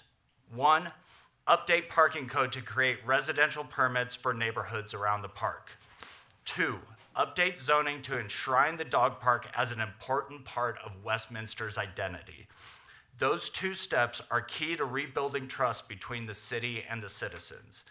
In closing, I'd like to thank the City Council of Westminster. Through this process, I've felt heard in this chamber, and I thank you. With that, I'd like to introduce Tanya Yost, who will present the Guardians' Who's Management proposal the dog's plan. Thank you. Thank you. The next speaker is Tanya Yost. Welcome. Good evening. Yes, I will use the acronyms. I'm here tonight on behalf of the dog park, and I want to share some ideas for initial positive management strategies. The Guardians firmly believe that a large part of the Westminster community deeply treasures the dog park as a place to connect with each other, the environment, and nature. In our efforts to be good stewards of the dog park, we have come up with a written plan that will be shared with you. We call it Dog's Plan, Dogs on Ground Strategic Plan. First, we're urging the city to use the information that we have identified over the past few months. To fix the zoning and classification issues at Who's, to rezone it as the proper 01 open space, and reclassify the dog park as a regional park, if at all possible, which would conform the classification of Westminster's two other regional destinations, City Park and Stanley Lake Regional Park, and also to rename it the Westminster Hills Open Space Off-Leash Dog Park, which would affirm the off-leash status. We also hereby propose the following hopefully cost-effective plans that can be implemented quickly and hopefully inexpensively. 1, continue parking patrols and enforcement on the weekends when it is often an issue. Ensure all no parking signage is consistent along Sims and 100th. Update the city website to show the legal parking areas. During high-use summer weekends, we suggest working to prevent the illegal parking near Sims and 105th Drive. Engage the parking enforcement to possibly use a barricade at the 105th entrance. Similar items such as a barrel or a cone or a sign that would say no through traffic, or parking is limited to residents only in this area. And also, if necessary, to implement the residential parking permits in the countryside neighborhoods where illegal parking is an issue, such as the framework already established over by Stanley Lake High School. Second, we'd like to address the environmental concerns through a variety of ideas. Place information at the kiosks, reinstate the dog park cleanup days, reinstall the poop day dispensers and trash cans per the 2014 management plan. And on mud days, we suggest enacting closures with signage to direct users to the cement trails or only on the green-white trail, which is more gravel. Such closures can hopefully prevent damage and save money for the trails. Also consider a contest for Westminster children to submit drawings for poo pickup and environmental awareness signage. To reduce the negative interactions between the dogs and the bikes, we really suggest a well-defined trail map, encouraging dog walkers off the Greenway Trail and bikes on the trail. Develop informational signage to encourage courtesy and to inform of the mixed-use nature of the area. Advise bikers to use a bike bell or announce on your left or right when passing pedestrians. And place slow signs or paint a slow zone on the pavement at the 100th entrance to avoid pedestrian and bike conflicts. We also ask that an advisory board be established so there could be good communication between the Parks Department and the Guardians. Thank you very much. Thank you. The next speaker is Sean Sharpless. Welcome. Thank you. And thanks for your time this evening. I appreciate you listening to me. My name is Sean Sharpless. I moved here about 8 years ago. Like many others, I moved to this area because of the off-leash area. I've lived in Seattle, Washington, Charlotte, North Carolina, Huntington Beach, Connecticut, New York, and I've been to a lot of dog parks. Our dog park is truly exceptional, and I can't wait to show it off to friends and families that come to visit. I can definitely see that there are fewer altercations between dogs and people, and it's because of the amount of space that there is. 4 to 5 days a week, I'm walking, running, bike riding, or even snowshoeing with my family and friends, and they're almost always bringing my dogs with me. They're high energy and they need to run, socialize, be with other dogs, stimulate their brains. I work from home, and if I don't get them to the park, they become super annoying. Going to the dog park is my way of touching base with my community of runners, bikers, hikers, dog owners, and their dogs. It's a great community, and it's a reflection of our broader community. The dog park also provided comfort for me during COVID when my son suffered from mental health issues. Having a place to walk and see other people and other dogs at a safe distance was important to my son's recovery, and a reconnection with nature, wildlife, dogs, and other people after long periods of isolation. It provided a sense of normalcy and connection with other people and other dog owners. And I fear that reducing the off-leash area could jeopardize that. Other parks that I've been to in other cities, significantly smaller and are way more prone to altercations with other people and other dogs, and that just creates friction in the community. As a frequent visitor to the park, I'm committed to working with all the parties to ensure that we preserve this amazing resource. There's no shortage of ideas and an abundant willingness to work together to make this space great for everyone. Again, I appreciate you allowing me to share my thoughts with you tonight. Thank you. The next speaker is Dan Allen.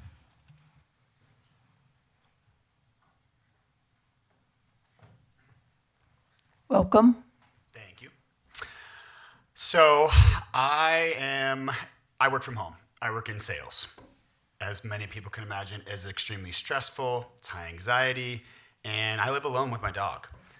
The only place, and the reason I moved to Westminster, was the dog park. Sole reason. I grew up in Colorado Springs, went to school in Fort Collins, I've lived all around the Denver area. There was only one reason I moved here, and it was the dog park.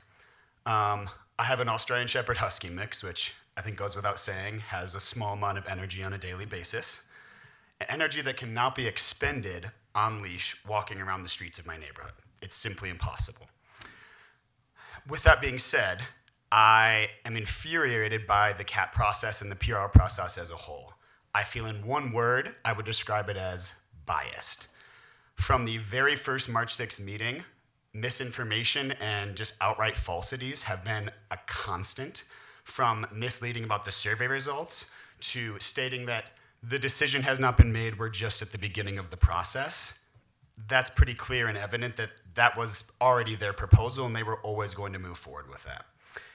Once again, infuriating for someone that absolutely goes 7 days a week to that park. I moved 5 minutes away because I also struggle with mental health, as several people have mentioned.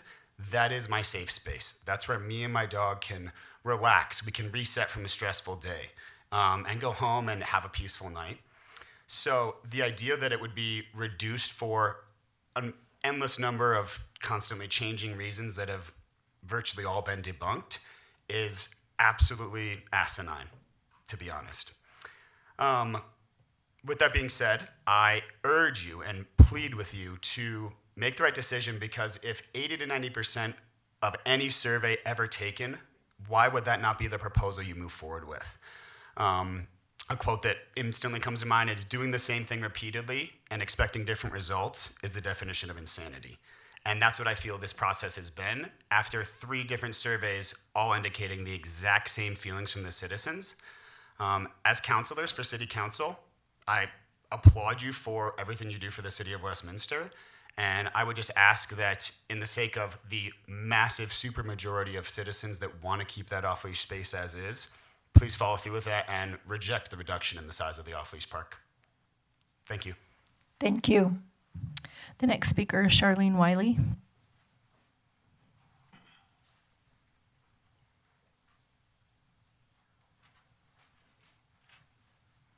Welcome. Thank you. I'm here tonight to ask the council to reconsider agendas for the study sessions on RMMA, especially the one that is now scheduled for next Monday, May 20.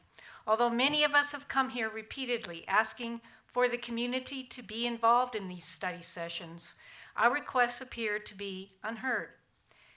We learned about this session and its agenda only by happenstance when councilors asked about it in a public meeting.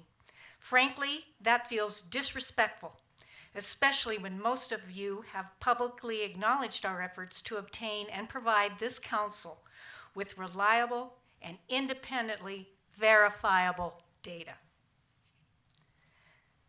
County health departments have no regulatory responsibility, nor any recognized expertise on the issues of public health associated with this airport. These are important concerns, including microparticulate lead contamination from avgas burned by piston engine airplanes, the potential contamination of soils and groundwaters, especially to flows that go into Stanley Lake, from PFAS, forever chemicals, avgas, jet fuel, and other contaminants, as well as the ongoing 24-hour noise pollution, etc. Their presence can only serve to confuse or worse, misinform the council. Mr. Kirby should speak on the expansion and construction plans for this airport. That's something they've been mostly unwilling to share publicly. However, unless he can provide the council with this information in a forum that includes construction experts, either an environmental engineer or other expert associated with this responsibility for similar projects like Stapleton's tear-outs, there is no value to his presentation. Again, it will only serve to confuse or worse, misinform the council. And while I'm here, let me provide some more reliable and independently verifiable information. The FAA has no responsibility for public health on matters outside of airport property. That means they've no role here, but you and others do. The press is very interested in the council's behavior regarding this matter. At least 3 respected journalists wrote on this topic following Colorado Department of Public Health and Environment's presentation, noting that they failed to provide the council with adequate data or reasoning behind their study of blood lead levels of Colorado children living near airports. And I have received questions from at least 2 other news organizations. Perhaps they detect that the full truth from the Colorado Department of Public Health is not being told here. I strongly urge you to reconsider next week's study session in favor of a forum that includes those with actual responsibilities for these public health issues that are associated with this airport and concern Westminster citizens. These entities are the Colorado Department of Public Health and Environment, Jefferson County, the EPA. I'm sorry, your time is up. And the City of Westminster. Thank you, Mayor. The next speaker is Sherry Griffin.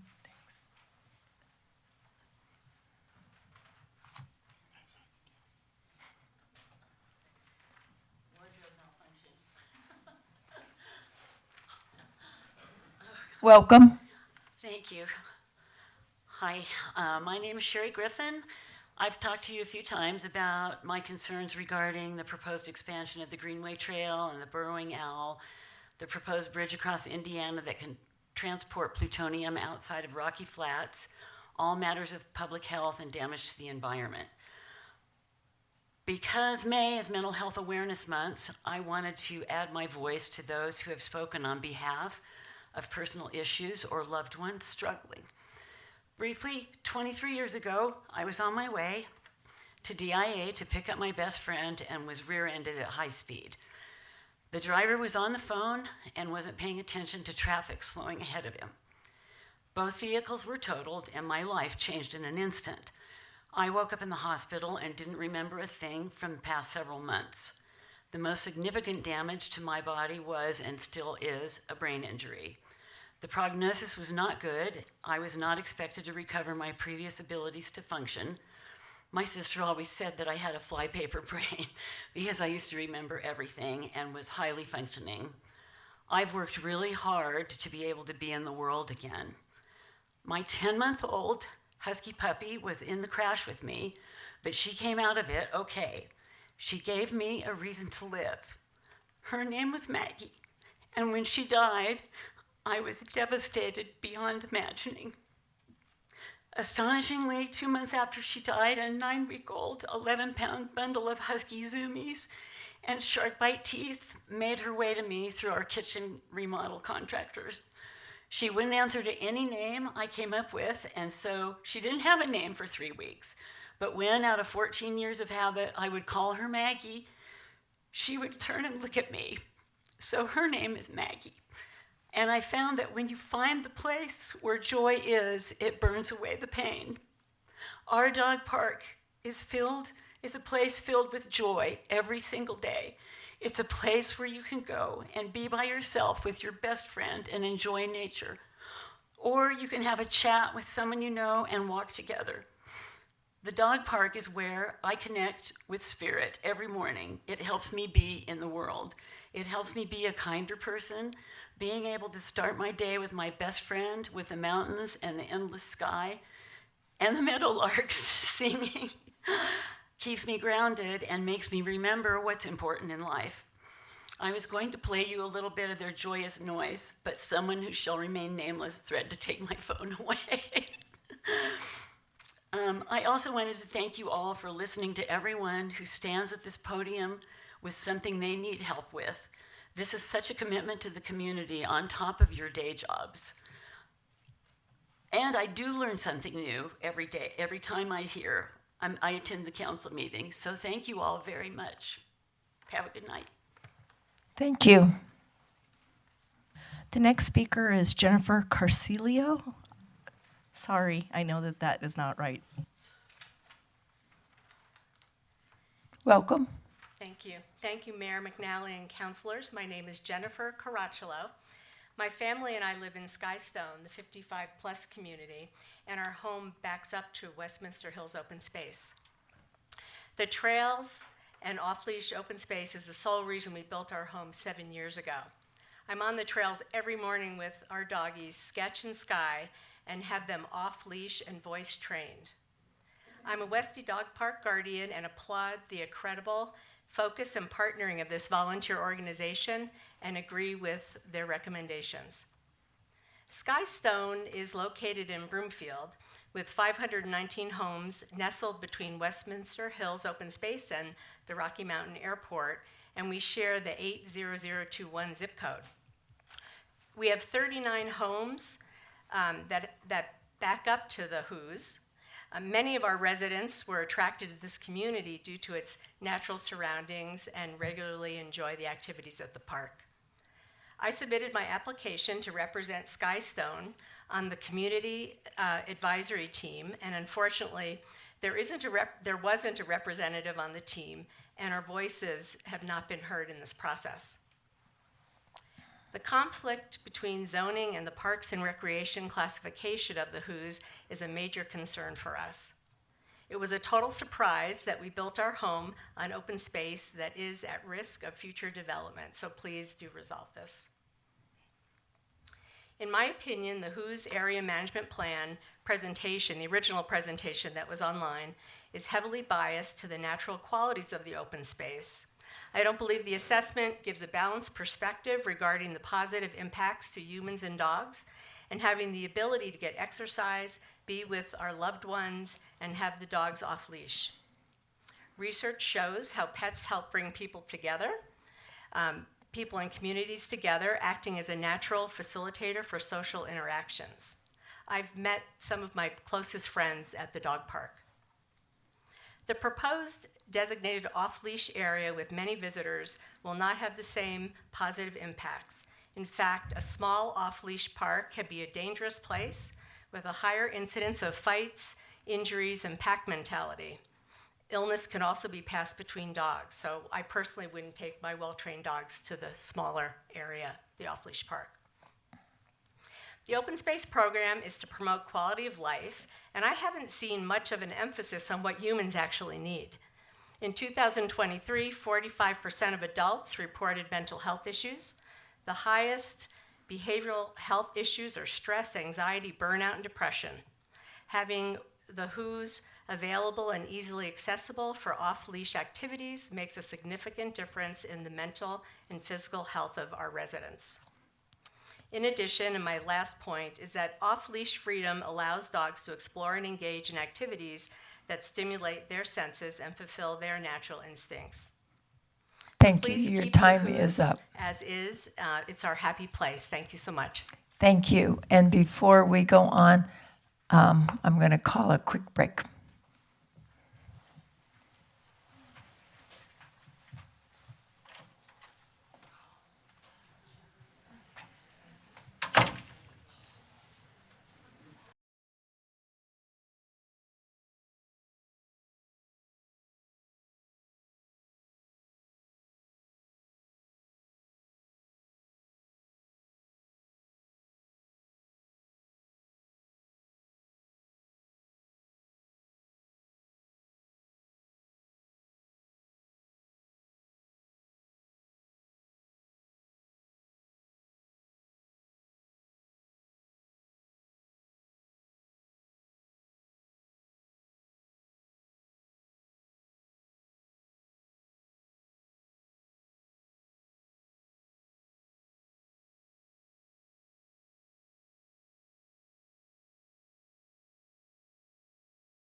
Next speaker, please. The next speaker is Kirsta Trikel.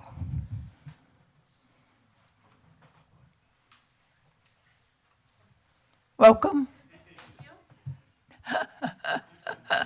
I didn't really prepare anything, but I did want to come and show everyone my golden poop. I was a part of that 2017 group that did the park cleanup, and I collected a large amount of poop and won this award. So I just thought I would bring that along. I do want to tell you a little bit about why I'm passionate about the park. I've lived in Westminster since 2000. I was going to the park with my dogs even before that.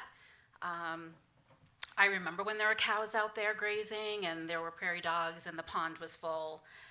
So I go way back. And it is a place, like everyone has said here, that it's a place of peace. My dogs enjoy it, and I enjoy watching them enjoy it.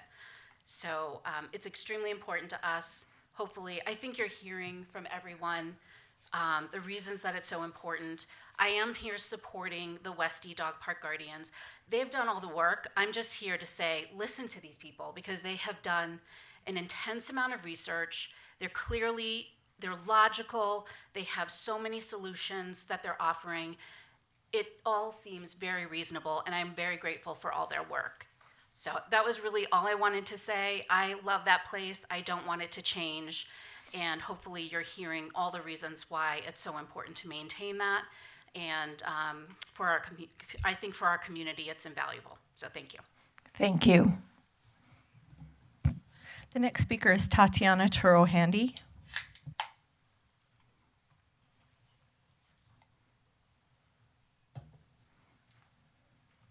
Tatiana? Okay, the next speaker is Alan Farb.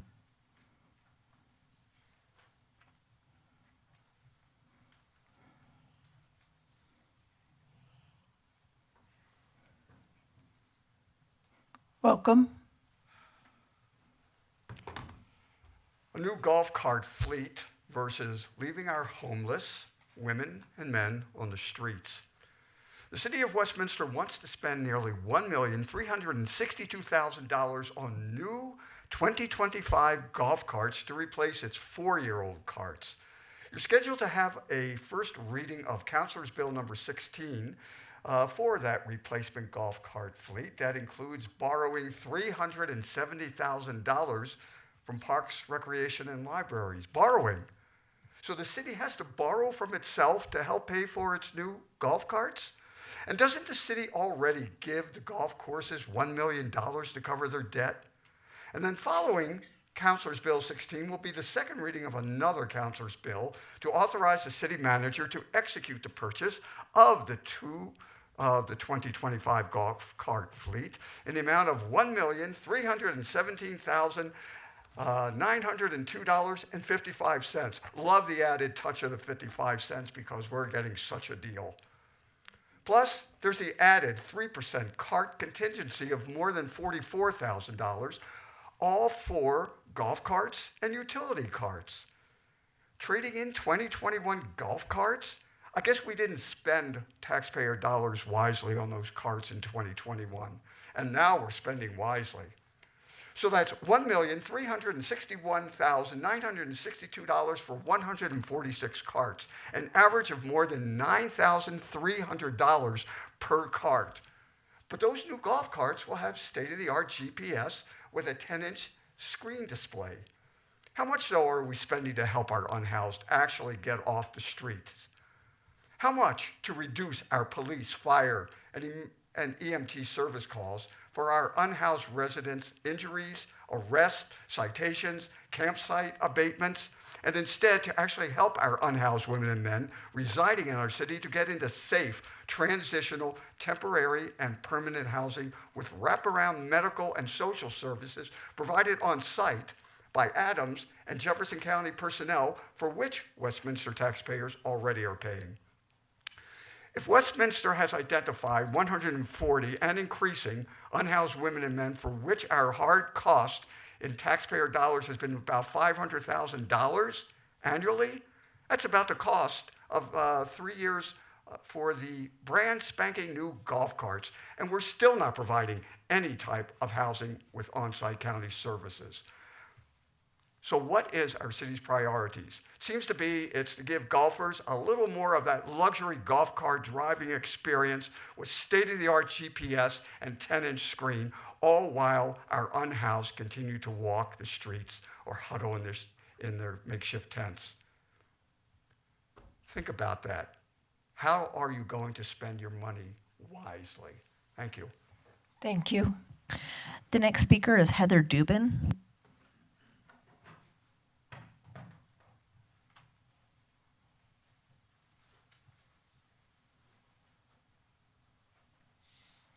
Welcome. Thank you. I am here too to talk about the Westminster Dog Park. I don't think I have too much more to add that you haven't already heard from all of these people. So I will be brief and say that my dog Rue and I have gone to the Westminster Dog Park once or twice a week for about the past 6.5 years. It's a great place for her to be a dog, to run, to play, to sniff. It's a unique place for her to be able to do that off leash that we can't get anywhere else near our community. So it's incredibly important for us. Rarely do I see people there who aren't there with their dogs. It does happen occasionally, but rarely. If the park and the off-leash area is reduced to a smaller space, that's just going to condense the number of people that go there regularly with their dogs into a much smaller space, which, as other people have mentioned, is dangerous. It causes conflicts that you don't have in such a unique, large space where dogs can run. Of course, ecosystems must be protected. That's very important. But it would be a blow to the community if the council disregard the wishes of the community that you've heard today, and I'm sure other places, without exploring and testing other solutions that have been proposed.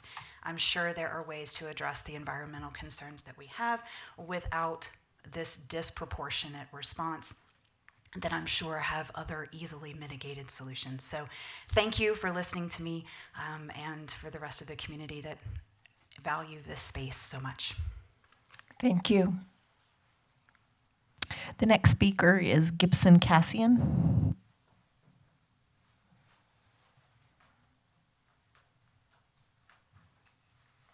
Welcome. Thank you. I'm here to speak on behalf of the Open Space Park, and I just wanted to open by asking a rhetorical question. Why am I here? Realistically, why am I here?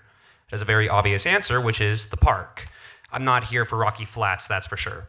Now, I want you to ask yourselves, why would you remove one of the main reasons to come here? I wouldn't be here if not for the park. I wouldn't know about it if not for the park. It is the only reason to be in Westminster. Now, I am walking up to here with a slight limp as well because I was recently struck by a car. I am a commuter cyclist. I don't go to the Westminster Dog Park to ride my bike. I don't know who would. It's a dog park. It's an off-the-leash dog park. Most people know that. Even after, if you do pass this revision, it's going to take a long time for people to even realize that you've done it. People don't care about that kind of thing. The only people who care about cyclist parks and cyclist paths are people who can afford $4,000 or $5,000 cycles. Those aren't the average people who ride bikes in this state.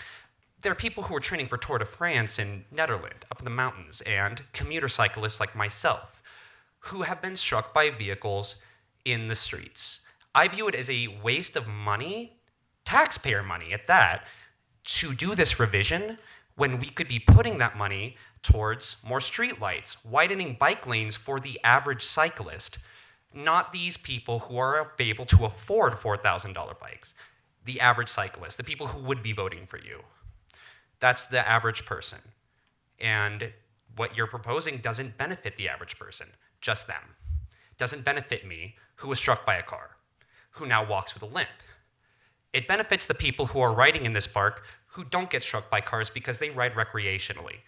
Do you want to be known as the city who wants to only help the people who are doing things recreationally? That's not the average person.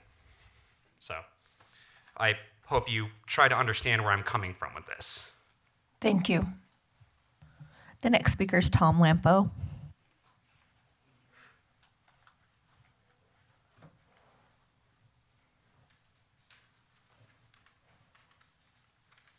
Welcome. Hello. Hope everybody's well. I'm here to lift up the residents of Westminster in prayer, so please join me in prayer. Heavenly Father, in Jesus' victorious name, we invite you here to Westminster. Your presence surrounds us and is with us wherever we are. Your presence cannot be denied. You are welcome here with us. You touch every aspect of our lives. You are the victorious Lord, and you let us share in your victories. No one has taken your place, and no one will ever dethrone you. You've always been, and always will be. In Daniel 2:21 it states, He changes the times and seasons. He removes kings and establishes kings. He gives wisdom to the wise and knowledge to those who have understanding. You are our Lord and in control of everything. You are our friend, our protector, our provider, our everything. There's nothing you can't be for us. Father, you hold the key to every minute detail of life. We're experiencing weather patterns that are unusual. The destruction is great, and lives have been lost. It's not something you want for us, and we know our enemy has a hand in this. But as always, hope is not lost. In Luke 8:22-25 it states, One day Jesus said to his disciples, Let us go over to the other side of the lake. So they got into a boat and set out. As they sailed, he fell asleep. A squall came down on the lake, so that the boat was being swamped, and they were in great danger. The disciples went and woke him, saying, Master, Master, we're going to drown. He got up and rebuked the wind and the raging waters. The storm subsided, and all was calm. Where's your faith? He asked his disciples. In fear and amazement, they asked one another, Who is this? He commands even the winds and the water, and they obey him. Our hope lies in you. You created everything. You have authority over everything. Our enemy can only use your creation to bring about destruction. Father, I ask that your hand of protection be over Westminster. For healthy living, we need all aspects of the weather you created. We don't need the destruction that Satan brings about. Protect us from the destruction. Place your hand over us and command the storms of destruction away from us. To you be all the glory. In your precious name we pray. Amen. Thank you guys and have a nice night. Thank you. The next speaker is John Palmer.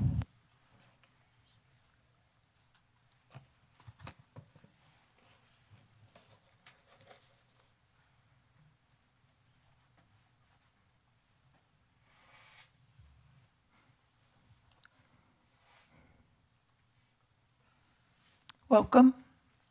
Thank you. Good evening. Kind of tailing on a couple of the things that Mr. Baker asked about, specifically 7731 Knox Court.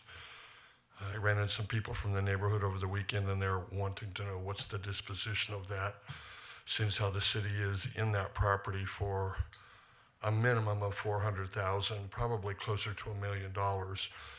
And most recently, there was a tax lien from the Adams County for $250,000. That's $250,000.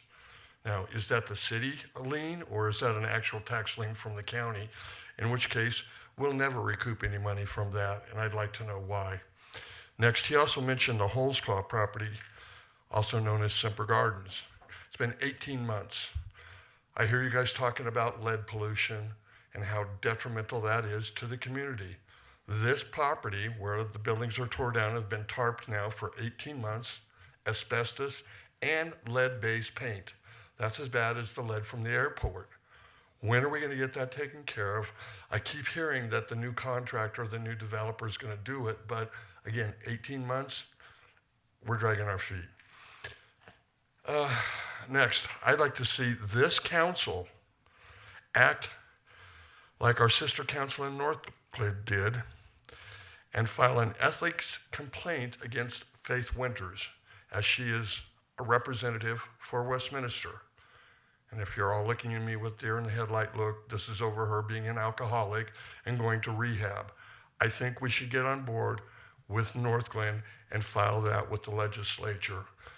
They filed it unanimously. I think you should do the same thing. Something else the city needs to look into that I've been hearing about is Aurora has a new ordinance and fines that they put in place for expired license plates, above and beyond the state fines.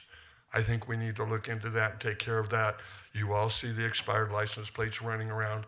That's a burden for the rest of us when we have to go buy our license plate with an added fee because we've got deadbeats that aren't doing their part with their license plate. Next, we'd like to know what happened at 73rd and Lowell with the water main break and why we damaged the CenturyLink telephone equipment that also involved asbestos down there. What was the city crew doing? Why wasn't it marked? How did that happen? What's it going to cost the city? Finally, I think you guys need to get on board with figuring out this home rule that Governor Polis just interrupted.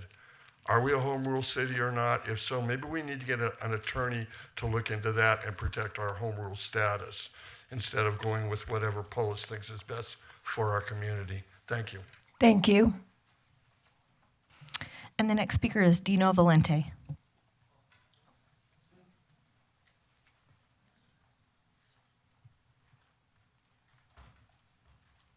Welcome. Good evening, Mayor, members of council. Speaker 25, I cut all your time short, people, tonight. Sorry about that. I'm going to cut right to it. I think we have a crisis with our Parks, Recreation, and Libraries Department. I'm growing more and more concerned. You have had hundreds and hundreds and hundreds of comments over a dog park. I'm a cat person. I like the great indoors. I will never use that park, but I support the right of the people who want to use it. My concern grew over the weekend, in the last several days, when we found one of our parks had been administratively renamed. You've all been on an email thread. You've all seen. I even wrote your proposed ordinance and sent it to you. But I'm very concerned that our Parks Department is getting a bit out of control. We have a plan for a $1.5 to $2 million plan for taking out lawn and making a path to make the front lawn of City Hall pretty. Years and years have gone by, and England Park no longer has a sign, thank God, because it's been reduced to dirt and weeds. No plan. Moving forward at a snail's pace. Nobody objects to renaming a park from Fireman, singular masculine park, to Firefighters Park to be more inclusive. The objective is that's your job and you didn't get to do it. I think our parks leadership needs to be reined in. We shouldn't have this kind of an issue going on. We shouldn't be spending some of these millions of dollars to have pretty front lawns when everybody else is being encouraged to take theirs out. And as Mr. Palmer did point out, we had yet another sewer water main explosion, third one in as many years in that area. And the good news is it's on the 2025 plan for repair. The bad news is it's going to be expensive and a mess for those who are in the area. But it also caused schools to have to close because they lost their water. They're required to have water in certain age level classrooms. After school activities couldn't happen. So there are consequences. We need to take a very strong look at our infrastructure. And as much as I love having nice parks, even though I don't enjoy them because I am allergic to everything in them, I think we do need to tighten it up and get a hold on that department. Thank you and have a nice night. Thank you. And that's our final speaker. Thank you. That brings us to City Manager's report. Good evening, Mayor, Mayor Pro Tem, councilors, ladies and gentlemen that are in attendance this evening, anybody who might be watching online. As discussed at length this evening, the Community Advisory Team final meeting was this past Tuesday. The group could not reach consensus on what size that off-leash dog park area could be.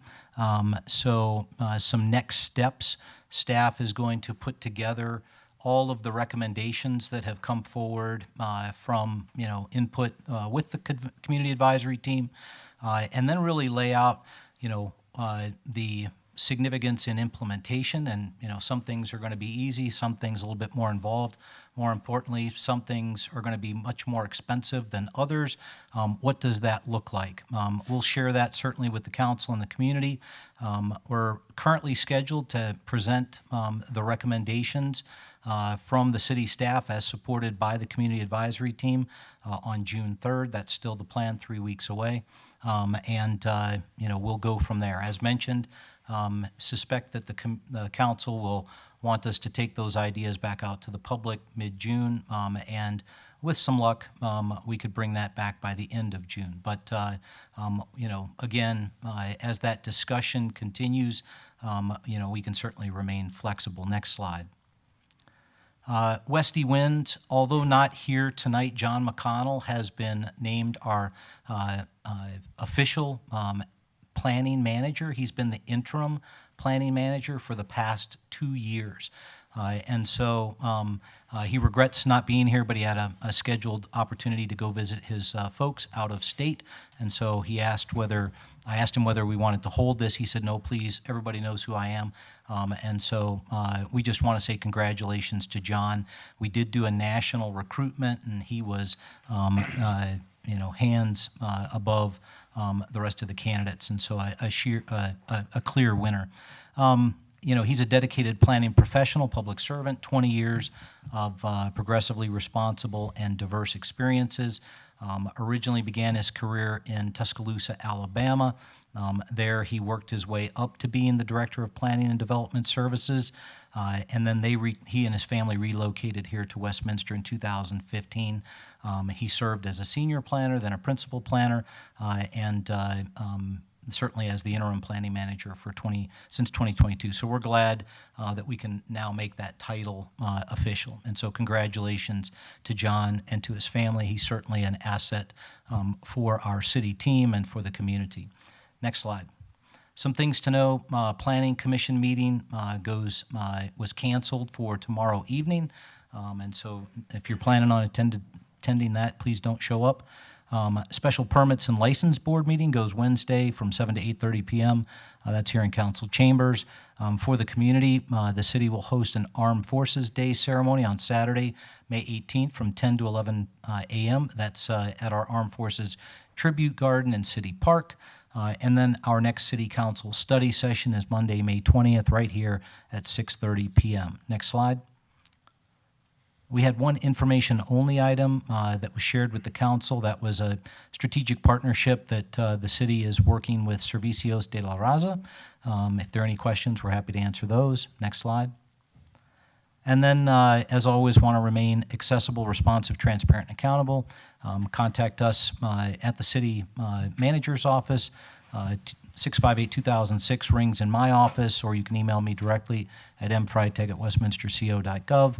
We encourage you to like us on Facebook, follow us on X. You can check us out on Instagram or ring our bell at Nextdoor. Pending any questions, that's all I have this evening. Councilor Dumont. Thank you, Mayor. Thank you, City Manager Freitag.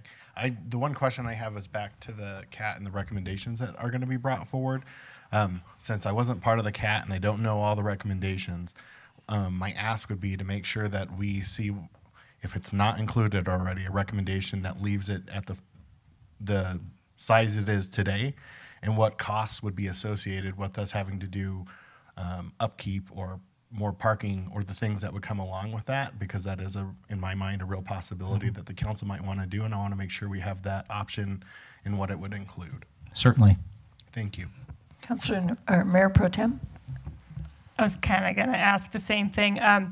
I was wondering if we could, as part of those options, include this plan brought to us by our Westy Dog Park Guardians. And I'd like to have some of the aspects of the proposed solutions be more of an a la carte solution, so that it's not, this one's the cheapest, so we go that direction, but there's probably a pretty common parking solution, pretty common other, elements of this. And so I'd just like to see those kind of broken apart.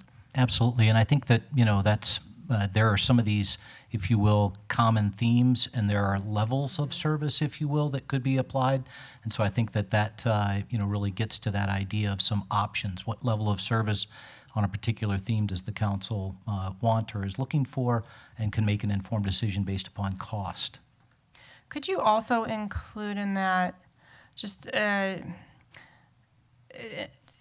some proposals or some suggestions about how we could integrate and work with a volunteer group of residents, and how they could actually add some, it can replace some of the costs through some volunteer work, and just, Yeah, absolutely. supplement. Concur. Thank you.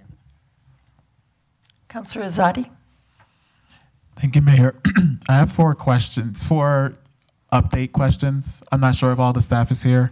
The first one is related to England Park. Do we have an update on what's going on there? Mr. Johnson, would you be able to speak to England Park? That's not one that I'm intimately familiar with. Welcome. Good evening, Mayor, Mayor Pro Tem, Councilors, Lance Johnson, Parks Golf and Open Space Manager. I'm not fully on board with all going on in England Park, but I'll try to give you just a brief update. We do have a design firm, DHM Consultants, has been design work the last roughly a year. And so I think we're getting very close now to having more of a final few concept design coming to us to review. And so we're getting closer to that project. I would guess that I would estimate that we hopefully will have that to our RFP process maybe late summer, sometime in the fall, and then probably start construction sometime next spring would be my guess. Next spring, you said? Yes, that's Okay. a rough estimate. Hopefully you don't quote me on that. I can just add that the Historical Society was contacted, and they wanted to come into the Bowles House and learn the history, since they're going to butt up to the Bowles House. And they did do that, and I applaud them for wanting to know our history. Thank you. The second update is for Knox Court. Do we have a Knox Court update? Actually, I think the city attorney's got an update that he could share with the council to the foreclosure action. Thank you, Mr. Freitag. Yes, there is a judicial foreclosure scheduled for the property, and I believe it's at the end of May. Let me check my records really quick. Looks like the sheriff's sale is scheduled for May 30th. And so at that time, the city does have liens against the property to reflect the cost of remediation of the property. So my understanding is that the city can assert the value of its liens, and if anyone wants to outbid us, they are invited to do so. If they don't, the likely outcome is that the city ends up owning the land. So after May 30th, we'll know the answer. And then what would be the next step after that? Once the city owns the land, then it would be a decision as to what to do with the land. So first we have to get the ownership through the court process. I will say, for those that want to outbid the city, I don't know that the market value of the land exceeds our liens, so there may be limitations on the likelihood of being outbid. So, City Manager, I assume that process for the step after would be community driven on what to do with that land? We would likely hold a study session, get some feedback with the council on what you'd want to do, and then take action from there. Okay. Next is on Semper Garden. Do we have an update on that from the community's comments? I do not see anybody in the audience that can speak to that tonight, but we can certainly follow up with the council. And the last update, so we've heard many times about the 2013 Open Space Stewardship Plan and how it may not be enforced in today's world. What's going on there? Can we get a summary of what that plan designated and why we don't follow it, or if we do, so the public can be clear on this? Yes, we can certainly do that. I would tell you, and I've not been here but 18 months, but what I've been explained to by those who have been here when that came out is those plans came out, and then the city embarked upon a very aggressive open space purchasing plan, which added to the volume to keep up with, and frankly, just got overwhelmed based upon staffing and financial resources. And so following up with the plan can certainly do, but I think it's understandable that, if we made a lot of purchases just shortly after that land was brought in, that we may have not thought about people to maintain and staff to maintain and dollars to maintain. So we'll certainly follow up with you. So is there a plan to update that plan if it needs updating, since many things have happened since then? If there is updating that needs to be done, we could certainly do that. It sounds to me from what my conversations with staff is that those are all very viable things that we could do today, again, based upon staffing and financial resources to do the things. Is it possible that the recommendations we get on June 3rd include this long-term open space stewardship plan, kind of an updated version that would incorporate some of the maintenance, long-term maintenance needs? Yeah, I think we could certainly add those as something to work on, i.e. those implementation ideas. That's 3 weeks away, and so any great level of detail and review I think might be difficult between now and then, but I certainly think that taking those recommendations and adding them to a list of things to work on here over the next, X amount of months and years is very reasonable.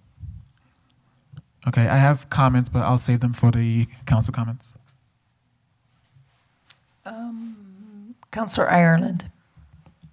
I appreciate my other city councilors and what they've shared about the Westminster Dog Park. Thanks for all of you for coming out and being active in your community. I have a question about the zoning that the people are concerned about.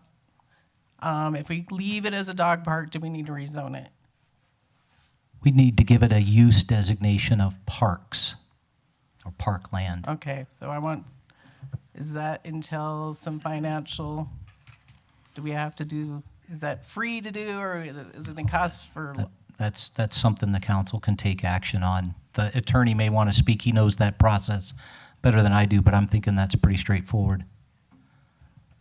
It would be pretty straightforward. I think the question would be management of the land, so that if it is redesignated as a park that you want to actively program uses, then it might have a higher cost to maintain the park than it would the open space. But right now, I believe the comp plan designates it as open space, so it is not at risk of loss. I would reemphasize that the land is not intended or allowed to be developed. It is designated as open space right now.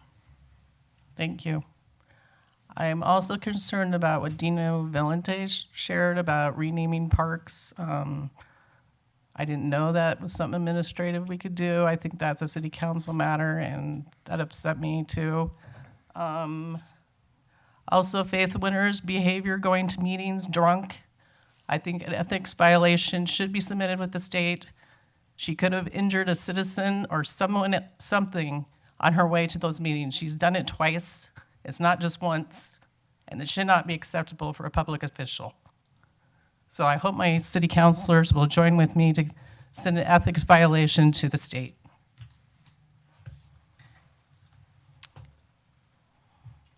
Councilor Carmelia.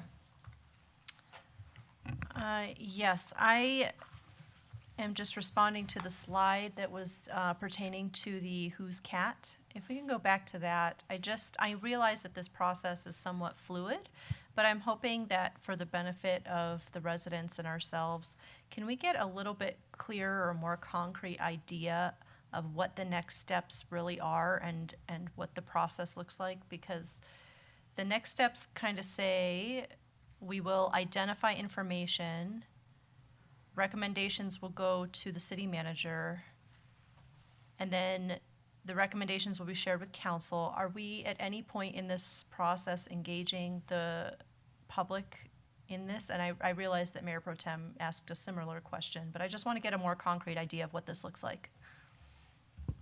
I think it's pretty straightforward there, Counselor. We're taking the recommendations that have been provided by the community advisory team. We're putting them into a matrix. We're going to identify what projected costs will be. Maybe those things that are simple will be, if you will, easily identifiable. As Mayor Pro Tem mentioned, there are some things that could be recommendations for, easy implementation, and then there are those that there may be a host of choices that the council could look at. But after that's been presented to me, as we do with most things, then we'll bring that to the council in a study session and have that conversation specifically about where to go from here. And then, as I've said multiple times, based upon working with the council over the last 18 months, is I think the council will say, okay, now we like these things, take this approved list or this approved grouping of items, take this back to the community in a public forum, get some feedback, and come back to us with where we need to go from here. And so it's pretty simple. I'm not trying to make it any harder than we have to. It's been a long process. I think we've heard a lot of great ideas, certainly from the community advisory team. I know that some of the counselors or members of council have, talked to me and shared with me some of their ideas. And so we just need to put all of that together into one document, one spreadsheet, whatever you want to use to convey the message, and then share that with the council and in turn share that with the community. Okay. So what I hear is we will have a study session, and then we will share it with the community, and then it will go to a vote? And then it would go to a vote, yes. Okay, I just want to be very clear on that piece. And right now, Counselor, those are scheduled for, I think June 3rd is the study session, first Monday of June. The decision is scheduled for June 24th. And I think they're trying to refine the community engagement or feedback session with the community mid-June, but I don't have a specific date at this point. Okay. I'm glad to hear that there will be another chance for the community to be involved, to provide feedback, further feedback. I would just ask that I realize that the Guardians are going to be providing a fully laid out plan. I would ask that that plan also be included as one of the options that we look at as a council. Certainly. When we do that study session. Thank you. I was going to say leave that one up because I have something when we're done here. Mayor Pro Tem. Just one clarification on the Knox Court process. I would like to see a community meeting be held before we discuss next steps with the property. So just want to add that into the process if the rest of council is in agreement. And then for the who's cat thing, for all of the analysis that you'll be doing in terms of cost estimates, can you have staff also just provide what the current expenditure is on the maintenance of the parks, just so we have a baseline? Absolutely. Councilor Dumont?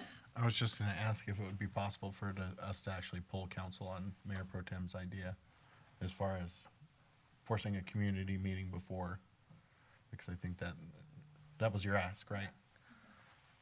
I would be in favor of it, so.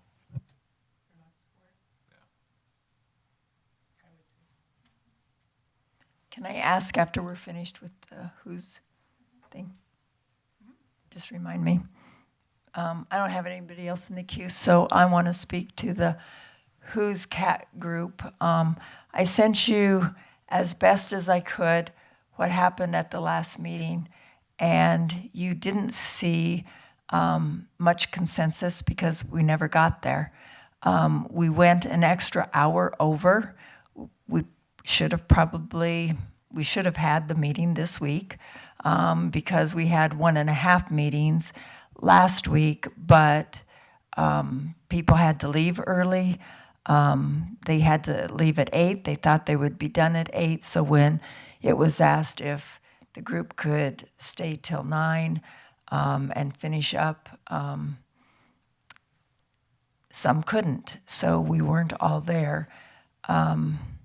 One of the things, so you see that the CAT did not reach consensus, and they didn't because we ran out of time. And as we were over 9 o'clock, we had one person get up and share, and because we had no time for anything that she discussed, I didn't put it into my notes because she's the only one that said it, and we had no discussion because it was after 9 now, and they were pushing to get this meeting done. So we did. Most of the people, not all, did do the map exercise, and one person who came in to start the meeting we started in April. Did we start in April or March? I don't remember. Anyway, it doesn't matter. But at our first meeting, came in stating that 33 acres was too much and none was okay. When they did the map, had at least 100 acres on there for off-leash, and everybody else was from how it is, today to something in between, higher than 100, but it was hard to tell exactly what it would amount to. They presented, and we were never really able to discuss all of those proposals. Again, we were trying to get done on time, which was now an hour over the time. So that's why you don't see a lot of consensus or anything. We just didn't get there. And the things that we did agree on that took the first 3 or 4 meetings were sort of generalities. People agreed to that were on items and things, but it had nothing to do with the size of the park, how it would look. The one thing they all had consensus on was, as it says, everything to the west would not have any dogs, leash or unleash. And some of the proposed maps, they're very thoughtful. They know they have mental health. They know they have people in wheelchairs. They know they have other kinds of handicap. Everything that's been talked about, they all thought about, and thought about how the trails could be made differently. So if you are there for rehab, you know exactly how far around you're going on this trail, and that's exactly what you need. If you're there for whatever, and they talked about more defined trail maps so people can see. So those were the conversations in the last Who's Cat, and I just believe we needed that last meeting to try to put it all together. So now about what do you want for Knox Court? A community meeting to be held before we discuss in council. Okay. Just. And I would like to talk about Faith Winter if we all thought her behavior was okay. Or if we were going to do an ethic violation against her to the state. Okay, let's do Knox Court first.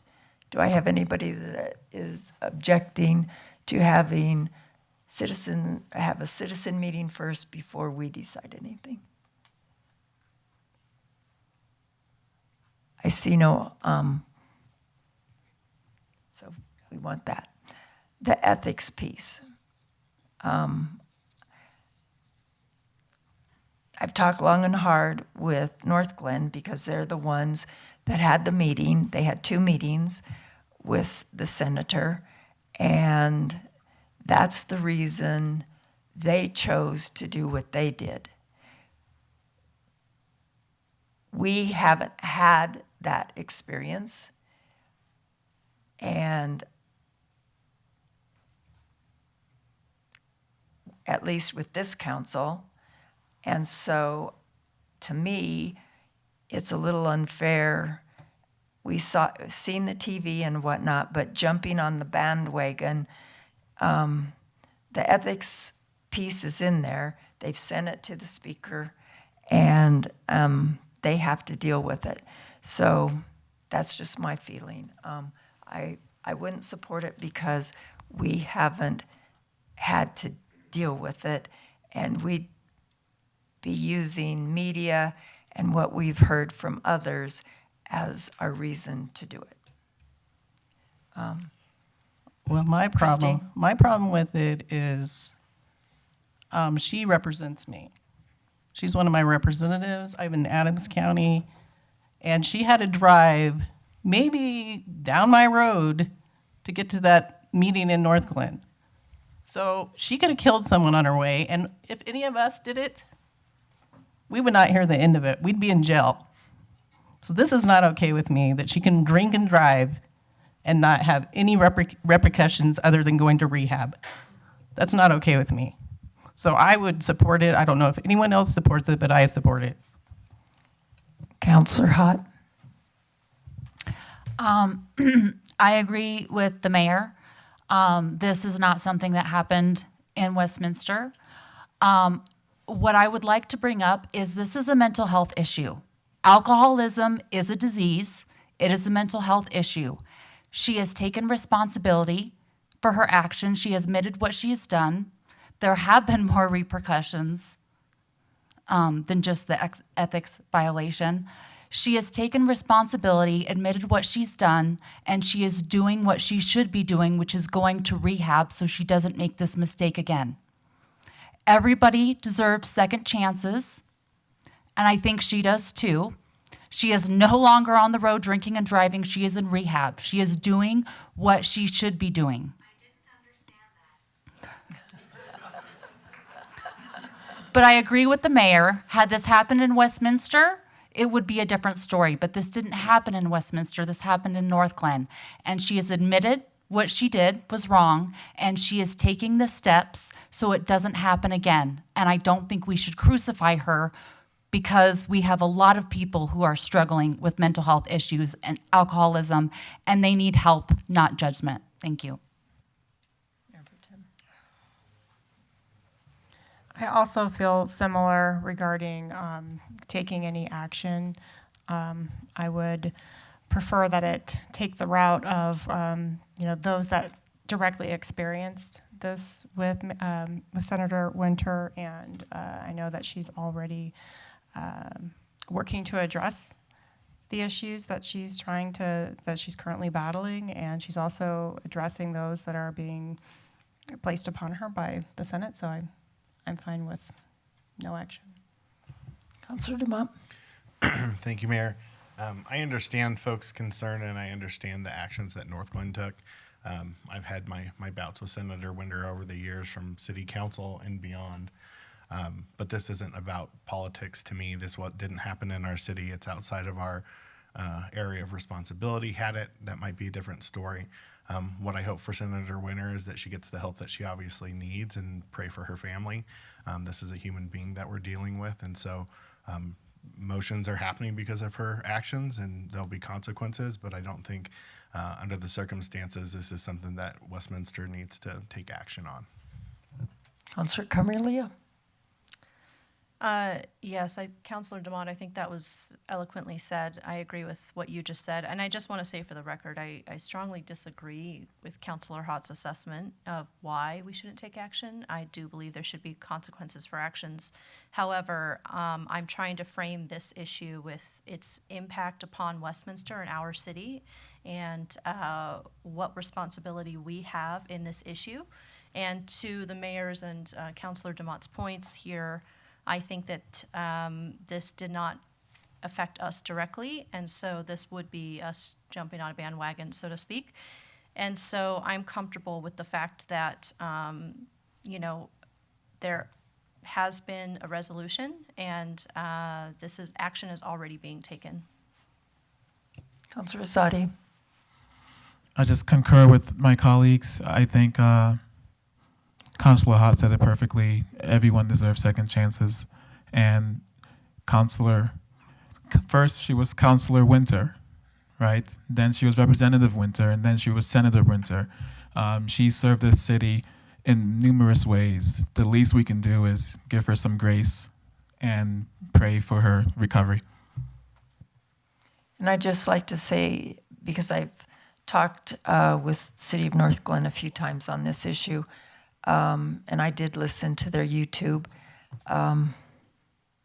It was not easy for them to do what they did, but they felt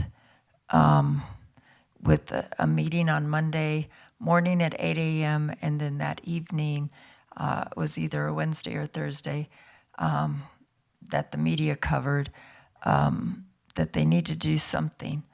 And they were respectful, they were thoughtful, they did what they felt they needed to do, but they did it in the kindest way possible. And any of them that I've seen, I've told them that. I said, I know that was a hard decision for you all to make, but you did it with grace. And so with that, that's where we are. Okay, City Council comments. Councillor Demott. Thank you, Mayor. First, thank you, everybody who showed up. I'm not surprised with all the solutions that came forward over the last months, and so I wasn't surprised to see today more solutions and that you continue at it. I have to say, when the city, I've said this before, when I start getting phone calls from outside of the city and the edges of the state, maybe we went wrong. I got a post shared with me from a good friend from Florida, and it was our professional local athlete who has quite the following on social media. And my friends are all big UFC fans, so somebody sent that to me saying, what the H is going on? And he is a, Westminster grown boy, but he's been in Florida for probably about a decade. So it always makes us pause and wonder, at least it does me when I get those kind of messages from people who haven't been in the city for quite some time. But thank you for all that you've done, and thank you for staff for their time that they've put into this. I know that it's been a long process, and I look forward to us moving to the next phase and deciding what we're going to do moving forward for the betterment of the community. The last thing I will say on it, I think at this point I'm the only one who was here through COVID, and I will tell you the number one thing that we heard in this city was thank goodness for our parks and open space, because it did wonders for folks, and I certainly used it when my gym was closed and we had nowhere else to go besides stuck in my house with my 4 children. So love them, but that's 1996 square feet and 4 teenagers is not a lot of fun. So a couple other things I want to quickly say. As far as we heard about the park renaming, I've heard a lot of comments about this, and there's a lot of questions from council to staff about us, figuring out what our policy is and making sure we follow it. I think that for me, it's a missed opportunity to put in front of council, because I don't think a member of this council would have fought changing Fireman's Park to Firefighters Park to be more inclusive. I think it's more about, like we heard the speaker tonight, it's more about making sure that we're following policy and that council has their due and the public hears about things that we're doing, and that could be looked at multiple different ways, and we on council always have to balance those things as a city. I will say quickly, just because our neighbor from Broomfield showed up with the 80021, I have lived in 80021 off 108th in Wads for most of my life, and I can tell you I still have to argue with people whether or not I live in Broomfield. I'm like, I'm pretty sure I don't. That would make some things a challenge. So lastly, this Thursday is Policy in Pilsner, which is my town hall. I do that once a month. It's very informal. We don't have a presentation. It's just show up, support a local business at Cocopelli's. We start at 6:30 and at 8. Come have a pint with me or a pizza, or the mayor. Sometimes we'll have a root beer because she doesn't enjoy beer like I do. So hopefully we'll see some of you out there.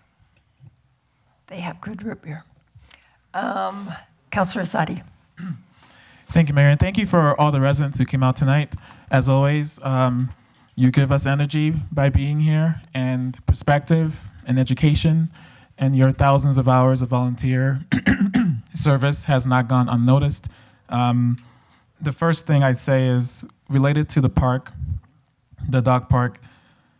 As most of you know, I'm very concerned about any reduction to the existing off-leash park for all the reasons we've heard tonight and for the last several months. The main one being this likelihood of aggression, increased aggression of the dogs. That is very true. The physical health, mental health of our residents needs to be prioritized here. And more importantly, as you've heard me say before, we shouldn't punish dogs for the sins of their owners. Okay? This is not a real issue that we can't deal with. We can easily fix zoning, rename the park, fix the parking, fix communication, fix the signage, fix the maintenance. We've had a community-driven process. Yes, there are inconsistencies and it wasn't perfect, but what we need to make sure of in this next step is ensuring that we don't mess up a good thing. That's my guiding light here is the North Star is let's not mess up a good thing for an issue that 80% of our residents don't believe is an issue. So I'll be paying very close attention to the recommendations on June 3rd to make sure that we don't mess up a good thing. I also wanted to say, we've had a lot of environmental, public health, and mental health topics this year, more than I've ever seen, right? A lot of it is related to Parks and Rec. I want to give the staff some love here that this is not an attack on the Parks and Rec staff or that department. These are coincidentally all these different topics. So whether it's Greenway Trail or dog park or whatever it is, it just happens to be in that domain. We do respect the staff. We do respect their service. We respect what they've done. That's just important to say out loud because I don't want anyone to feel that they're getting attacked or that we're pinpointing on them for no reason, right?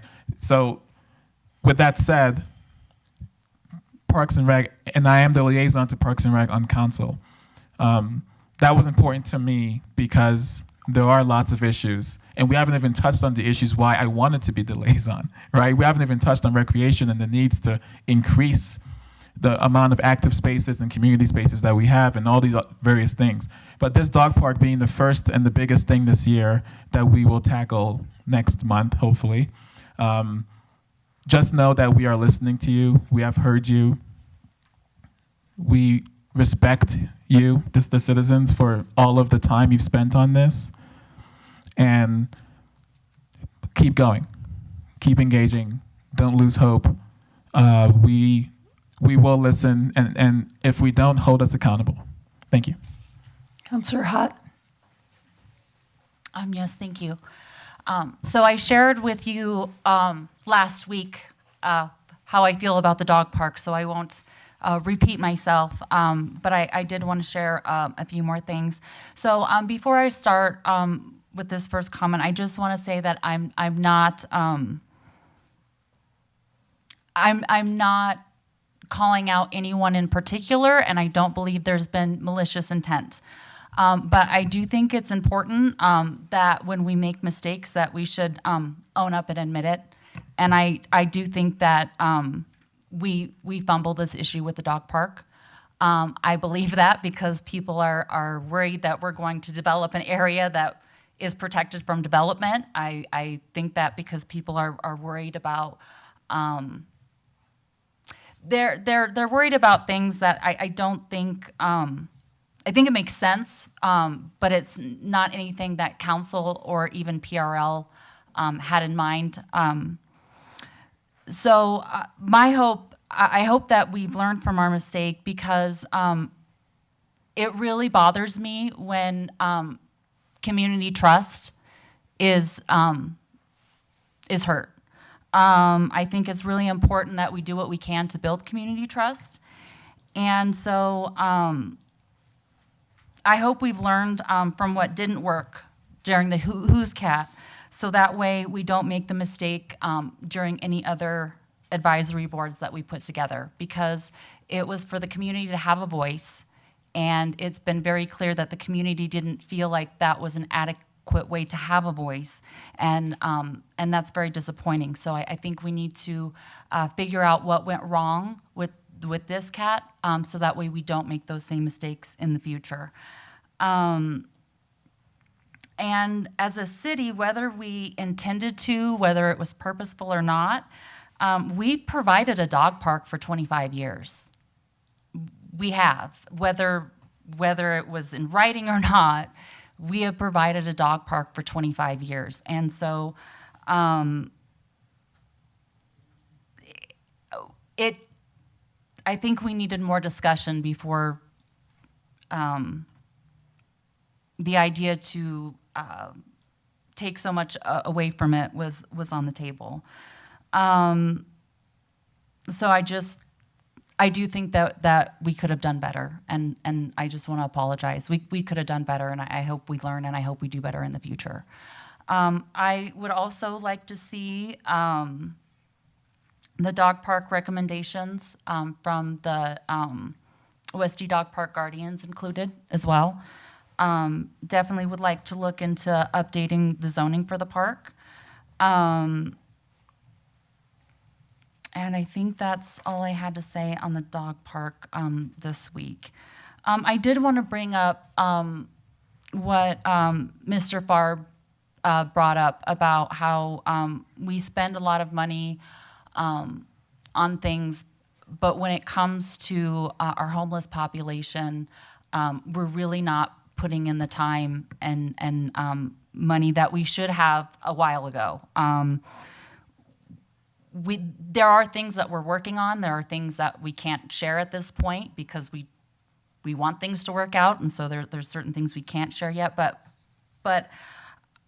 a frustration I've had since being on council is I understand we have a $400 million budget, and that pays for a lot of things. And I do think our parks are important. I do think there are things that are important. But the frustration that I have is when it comes to talking about our unhoused neighbors, and when it comes to actual social services, that's when we want to pinch the pennies. And to me, that doesn't, I just don't agree with that. So I thank you for bringing that up, because I do think we have the money to provide social services and parks. I do, and I wish that we put in the money that we should for when it comes to social services. I just want to make sure I'm not missing anything.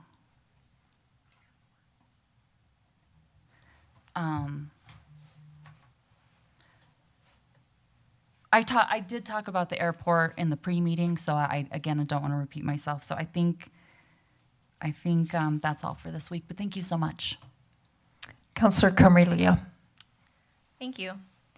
Again, as others echoed, thank you all for your time and your thoughts with your comment. I was just commenting on the break how diligent our residents are. You come with so much facts and so much information, and you've really guided our process.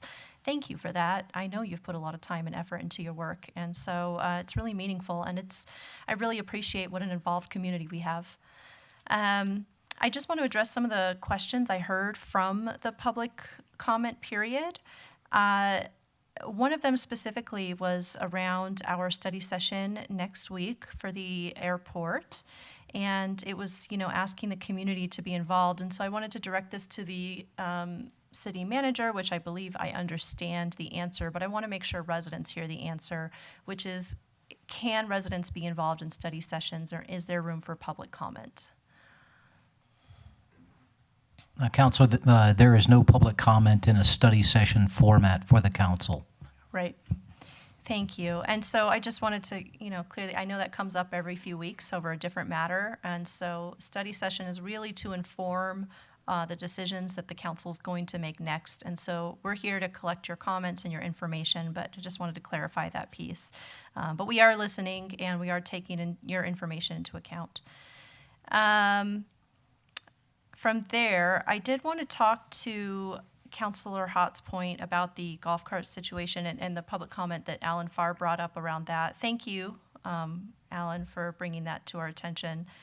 From what I understand and what I've learned so far is that our golf courses really do provide a strong source of revenue for the city. That's where I'm at with my understanding, and it allows us to do more for all the activities and programs that we want to do. But to this point, I just want to make sure we have clarity. What I'm reading and what I understand, I'd like you to confirm, Mark, is that what we're doing tonight is putting this on order for next year. So we're technically not purchasing anything in 2024. We're purchasing in 2025. Is that correct? Councilor, I'd have to ask Mr. Johnson to come forward. In today's supply chain, typically we have to order, purchase, commit well in advance of delivery. So perhaps Mr. Johnson can speak to that. Thanks for the question. So I think we had a question come through earlier today. So as an example how this previously used to work before COVID, we've ordered, 7 or 8 cart fleets in the last since 1994. We would typically go through our budget process in that year. I use 2021 as the example. So in 2020, in that budget process, we requested the needed funding to purchase the golf carts. We came to council in either November or December of that year, got approval, placed the order with the manufacturer in December, and we had our carts in March. So now, with supply chain issues and whatnot, we are now having to place this order in June.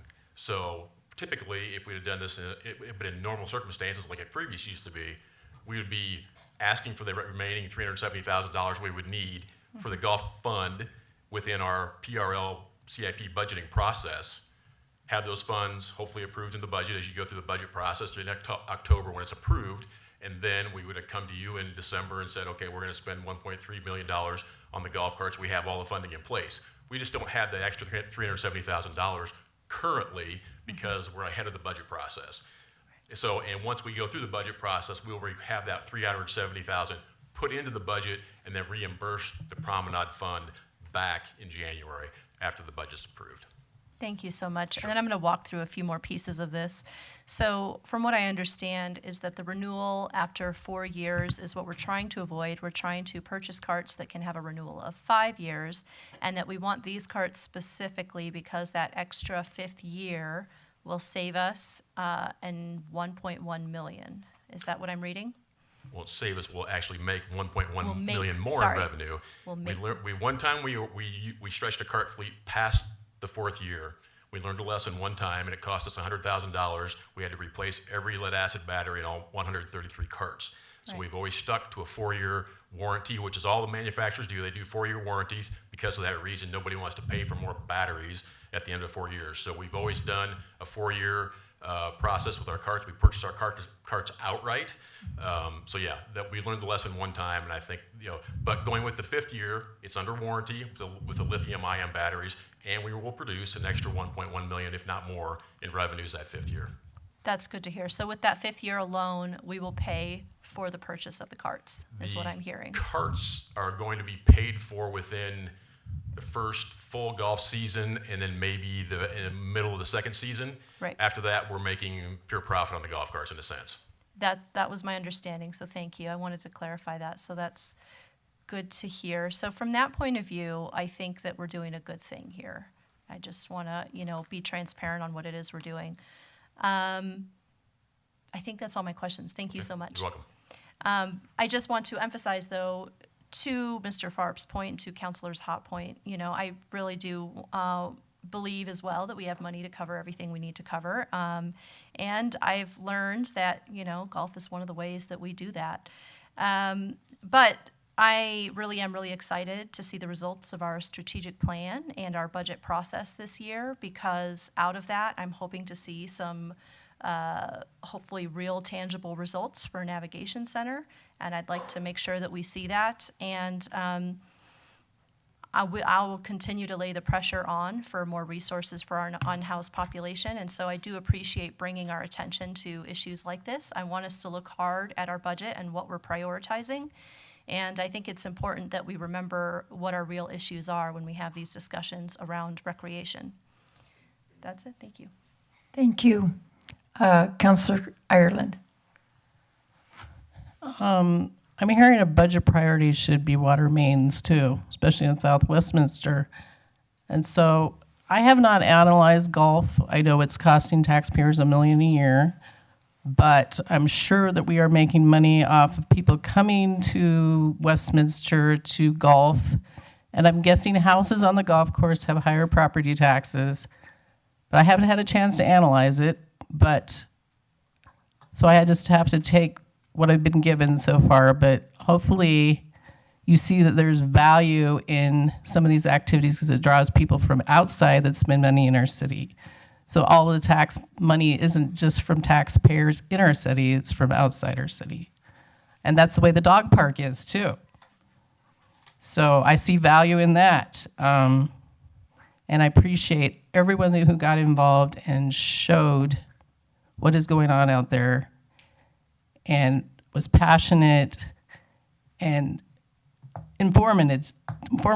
I like how you investigated everything and presented it, and I appreciate that. I've been there, I've done that with water, and I appreciate that you did that with the dog park. Thank you very much for coming. With the off-leash dog park, and I have said this to our staff, it's a citywide issue of unpicked up poop, and animal management needs to get involved, and we need to hear their voices. We need a different policy. I think the policy we have is broken. It can't be administered. It's worthless. So I really, it brought to me that we can't hang the unpicked up poop in this park any differently than all of the other parts of Westminster. Downtown, they're pooping in the garages and peeing in there.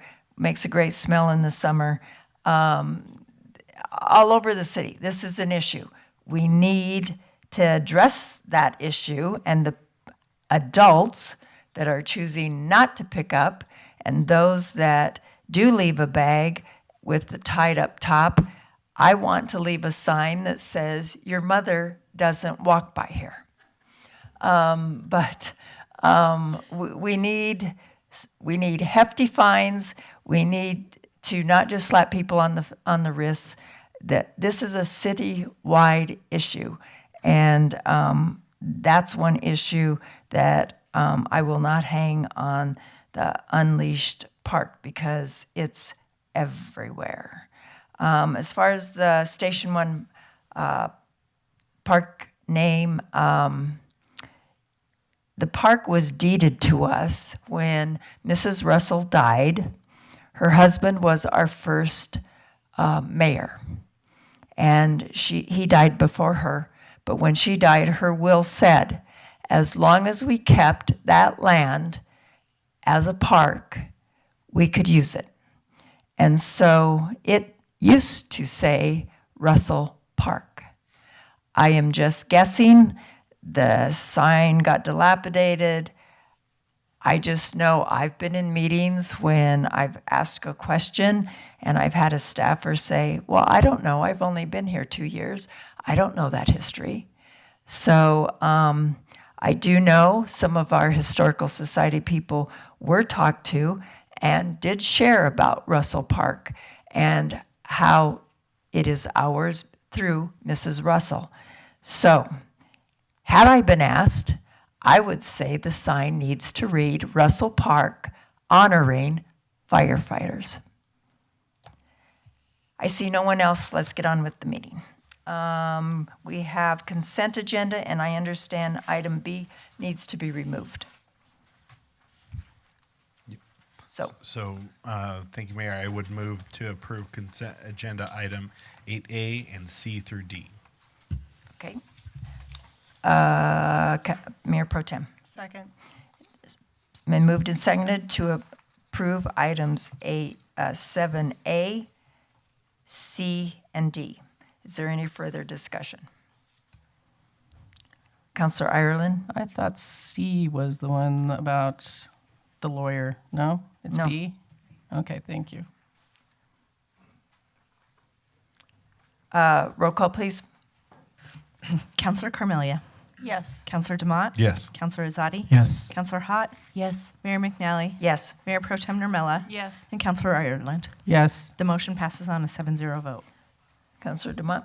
Thank you, Mayor. I move to pass or to authorize special legal counsel contract for aviation legal services. Mayor Pro Tem? Second. It's been moved and seconded to approve item 7B. Is there any further discussion? I see. Well, just real quick, the reason I pulled it off is initially I was confused why this was on here, and there's been a lot of talk about other municipalities suing the airport and things of that nature, and so I wanted to make sure that we pulled this off so that people understood exactly what this was, and so I know that you can explain it, and it makes sense to me, and I guess the other thing I would make sure that we hone in on that if we don't use any of this, it doesn't necessarily expend any funds. That's correct. Thank you, Counselor. So the proposed agreement before you this evening is an hourly fee agreement with an aviation attorney. And this attorney is willing to consult for Westminster if City Council would find it of value, and if for example, next week's study session, there was a desire to have an exec session with an aviation expert to discuss what options might be available to a jurisdiction such as Westminster. I wanted you to have the opportunity to ask those questions of an aviation expert. So that's why the contract's before you. If you choose to approve it tonight, the number of hours that get expended are really entirely up to you as far as how much time you believe it would be appropriate to consult with this aviation attorney. I'd like to ask how much it is an hour. Thank you. I believe the fee agreement is at $400 per hour. So, All right, thank you. yes. So I guess I would just say that I am going to be voting in favor of this, and I appreciate the foresight to do this for us. I think that we certainly have had questions both from council and the public that sometimes we think we may know the answer for, that we're surprised by what the answer is, and sometimes we're right. But I think having this available to council makes a lot of sense to me. So even though at first blush I didn't know what it was and wasn't in favor, I think with your explanation it makes a lot of sense for us to do this. See no one else. Roll call, please. Counselor DeMott. Yes. Counselor Azadi. Yes. Counselor Hott. Yes. Mayor McNally. Yes. Mayor Pro Tem Nurmela. Yes. Counselor Ireland. Yes. And Counselor Carmelia. Yes. The motion passes on a 7-0 vote. That brings us to the first reading of Councilor's Bill number 15. Councillor Dumont? Thank you, Mayor. I move to pass Councilor Bill number 15, creating the Wards Advisory Committee to evaluate and advise on establishment of a ward system. Mayor Pro Tem? Second. It's been moved and seconded to approve on first reading Councilor's Bill number 15. Is there any further discussion? Councilor Carmelia? Yes, I'd like to echo the sentiments that we mentioned earlier this evening around making sure, like, I would appreciate seeing at some point a lessons learned from the various CATS teams that we have so far. And I would like to know that some of the results from these lessons learned are being implemented into our new Citizens Advisory team now that we're going into a new one. Councilor Nermella. I'm sorry, Mayor Pro Tem. It's late. The question I had a couple of questions about this regarding it seems like a very short time frame to come up with an informed, objective recommendation, and I'm still a little bit concerned over this process. I know that essentially this committee would provide us with recommendations on essentially what to put on the ballot, and then the ballot would then, if it passed, we would start to outline that structure in 25. I guess I'm trying to understand how we're going to be bringing in analysis of best practice and what's right for the community, because I really want, I'd like to make sure that the structure that's being recommended has a strong basis in addressing the dynamics that we have in our community, our size, our the balance between at-large and district, and I'd like to understand how that relates to just a committee that we would pick individually. Each one of us would pick. I don't personally know any Westminster residents that have, expertise in this off the top of my head. So, and that's kind of where I'd like to see recommendations coming from. Mayor Pro Tem, in part of the staff response to your question from earlier today, this is something where the council would ask this committee to provide feedback on. Number one, the number of wards or districts that would be appropriate, and then the number of counselors per ward district, and then at large, and if any, including a mayor elected at large. And so it would be anticipated that the committee would meet twice to produce recommendations. I would ask Assistant City Manager Lindsay to come on up and expand on what I've just shared, because that was from our response today, but he can speak to this in some more detail. Welcome. Thank you, Mark. Thank you, Council. So staff envisions this as really a two-meeting quick process with the folks that are selected by Council, where they would receive an onboarding and an educational session from the consultant that we've hired, Ms. Anderson, who met with you all. And then a follow-up meeting to provide input on these two items. We're certainly open to expanding what we're requesting, but this is we're on a really quick turnaround time frame to get this information, to create a package of charter amendments, to have this done in time for an August deadline to put on the ballot.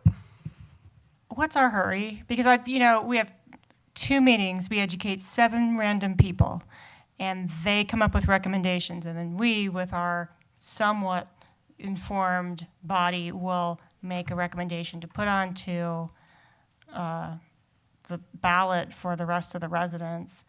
I don't know. I'm not thinking it's the most well-vetted, informed process that we could come up with, and so I would prefer not to rush something like this, but that's me.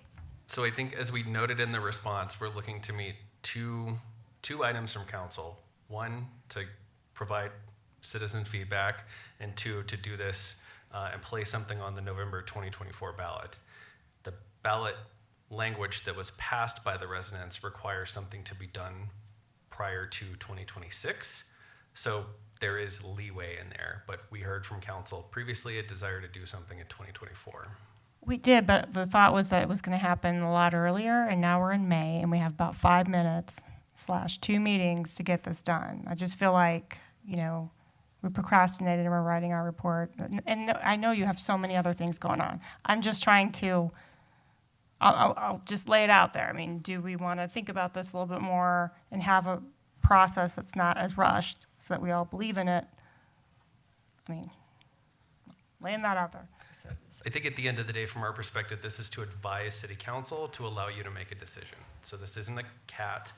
This is a group to advise city council. So the manner in which this takes place is entirely up to you. This is our proposal, again, to try to meet 2 requirements, 2024 and the feedback. City manager?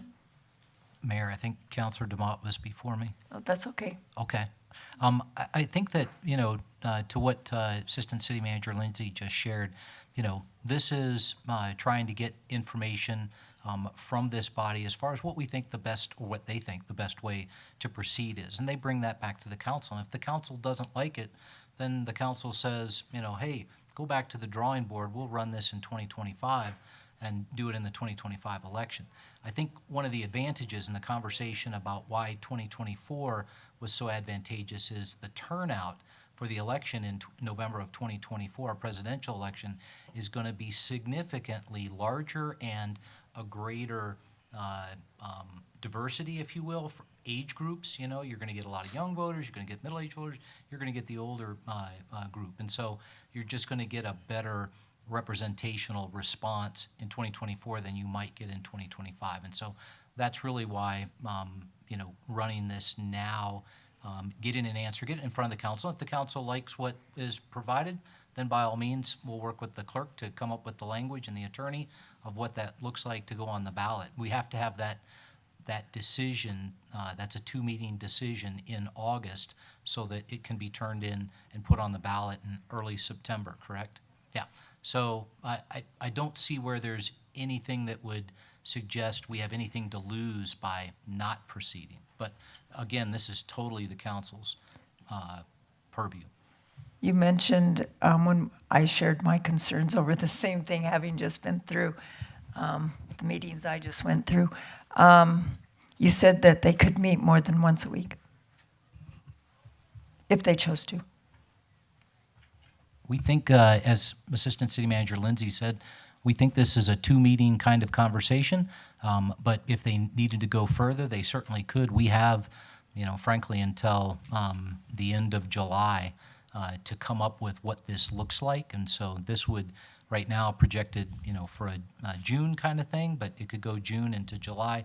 Again, you've got plenty of time to work this with this task force, if you will, that's going to advise back to you. Then if you don't like what they come up with, then don't approve taking this to the ballot, and we recock and do it again in 2025. Okay. Councilor DeMott? I appreciate all those answers, because for me, the fact that it's not in stone is the most important thing to move forward. I think going through this question on the ballot twice, one time unsuccessful, one time successful, as far as whether or not we should ask the question. One of the things we heard the time it was unsuccessful is people were upset that we didn't do something with teeth. And so part of the reason that council for the last time did it the way we did is because we wanted it to have some sort of teeth and deadline that showed we actually were going to do it. But I think it's fair to say we don't want to rush something this big just to do it. So what I would hope, I am in favor of us doing this, but as you go forward and do this, I see this really, and this is part of my thing of why I wanted it to go back to citizens anyway, is this is really a convention of our charter in some ways. And so they're really the ones who should be coming up with solutions. And so I would hope that, you know, as that group is picked, that they are given some sort of authority how they run their group. And if they say, hey, this isn't enough time, that we listen to them, because they may say, hey, this isn't feasible to come up with something that makes sense, that we think is reflective of this community, and, you know, in time to go on this year's ballot. So that would be my hope, is that as you go through that we give them some authority, understanding this is a very impactful, large change to the governing body of the city, and so it shouldn't be rushed. But we got to start somewhere and say, hey, if they come back with something that they feel is great and we like, cool. If not, at least we're starting the conversation or continuing it. So that's why I'll be in favor of it. City Attorney? Thank you, Mayor. I would just say that the term charter convention has a very, special significance, right? When you're rewriting a charter to a point where it's like starting over. My recommendation here would be to ask this committee to come back with basically a more narrow scope if possible, and that would be the number of wards and the number of people and how they're arranged. Because with that information, I think the charter amendments that my office will draft will incorporate, that model for your consideration, and it will take 2 readings in August. So there's not a lot of time as between this committee making its recommendation in July and City Council having to have a final package in August, right? Because it's a charter amendment, needs 2 readings by ordinance to get onto the ballot, and the clerks at the counties need the ballot language by the beginning of September. So I think you need to start thinking about 2 readings in August and having a very clear idea about what this package is going to look like before that first reading is scheduled in August. Councillor Ireland? I'd just like to know how we're reaching out to people to get on this committee. Seems like we should have a balance of counties, and I don't know how we're figuring out who the 7 people are, but or how we're letting them know that we need them. I don't know how we're doing that. I'd like to know. So we're looking for 1 nomination from each council member. Okay. Just as simple as that. And we're looking for that to take place next Monday night so we can get going. Speaking to geographic diversity, this group is not going to be looking at maps or anything like that. It's just as simple as those 2 questions. So I don't know that there needs to be geographic diversity in the folks that you nominate. Okay. Thank you. Councillor Azadi? Thank you. I have 2 questions. One is, what is the difference between a CAT and an advisory committee? So a CAT advises a department director or some staff member. This advisory committee is set up under charter and the Westminster Municipal Code to advise City Council on how to set up this ward. So that's the difference. Okay, so this was required of us before so we have to do this based on our charter? Council has to take action to pass an ordinance to set up an advisory committee that advises council.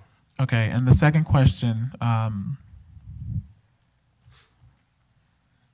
which I've now forgotten, was really good. I'll come back to it.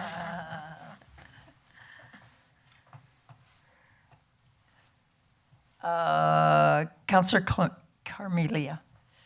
This is a real quick one, but just to the city attorney's point with the times, and I know we said this is 2 meetings, but I think I heard that this is due to start in July. Is there any way to start it sooner so that we have room and runway? Can we get it going in June?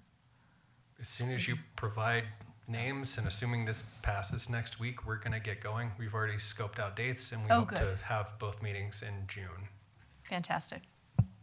To clarify, my hope is that it would be concluded by July so that we'd have time to take that recommendation to council, have a good discussion, and see what council wants to propose on the ballot. Mayor Pro Tem?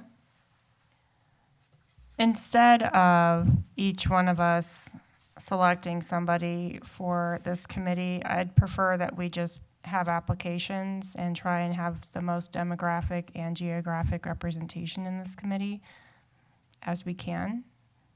Because I don't think just by us nominating that we're going to be representative of the demographics of our community. I don't think we can do that by next week. No, we can't. I will refuse to pick somebody then, or else I'll try. I don't think this is the way to go. Councilor Azadi. So I remember the question now. The consultant, was that a consultant? So the woman who presented to us, didn't we hire her for this process? I thought that following that study session, she was going to be the head of the ship on all the criteria that she mentioned. I think 7 criteria of what we should be looking at. And she was going to guide us through a process that was driven by, best practices and long-standing, high-quality criteria. So I agree with Mayor Pro Tem here on this. Seems strange that each one of us would appoint some. So I know we have to. It's actually a charter thing, so we have to do this. But what is her role is the question in this. Is she the facilitator of this group, and how much input will she? Because we're paying her, right? So I would like to hear a lot from her on what we should be considering, and then get the residents to play within those boundaries that she sets, right? I assume that's what's going to happen, but can you explain what her role is? Yes. So, a couple of answers here. So, yes, she's our consultant. She recommended this process. She would facilitate the group, and she would provide the education to the folks in terms of what a process looks like, what do best practices look like, what do communities around us do, what do communities of similar size do as well, and then she would be the knowledge base for this group to ask questions as they move into making a recommendation to you. But is she going to actively be involved? So, as the 8th person, if you will, on, hey, here's recommendations, and then the group picks from that? Or is she just there to answer questions? How active will she be is the question, I guess. I expect her to be very active. In terms of making recommendations to the group, I think she might, because I think there's a couple of paths. I'd like to add she does know best practices, and she fully intends to share the best practices with the group. So, as part of the education with the group, she is going to, as Mr. Lindsay said, share what surrounding communities have done, what people in other parts of the country who have recently formed districts and wards, what they have done, what's worked, what hasn't worked. So she does intend to heavily be involved in the committee, though not as like I hate to say voting member because they're only advising you, but voting member.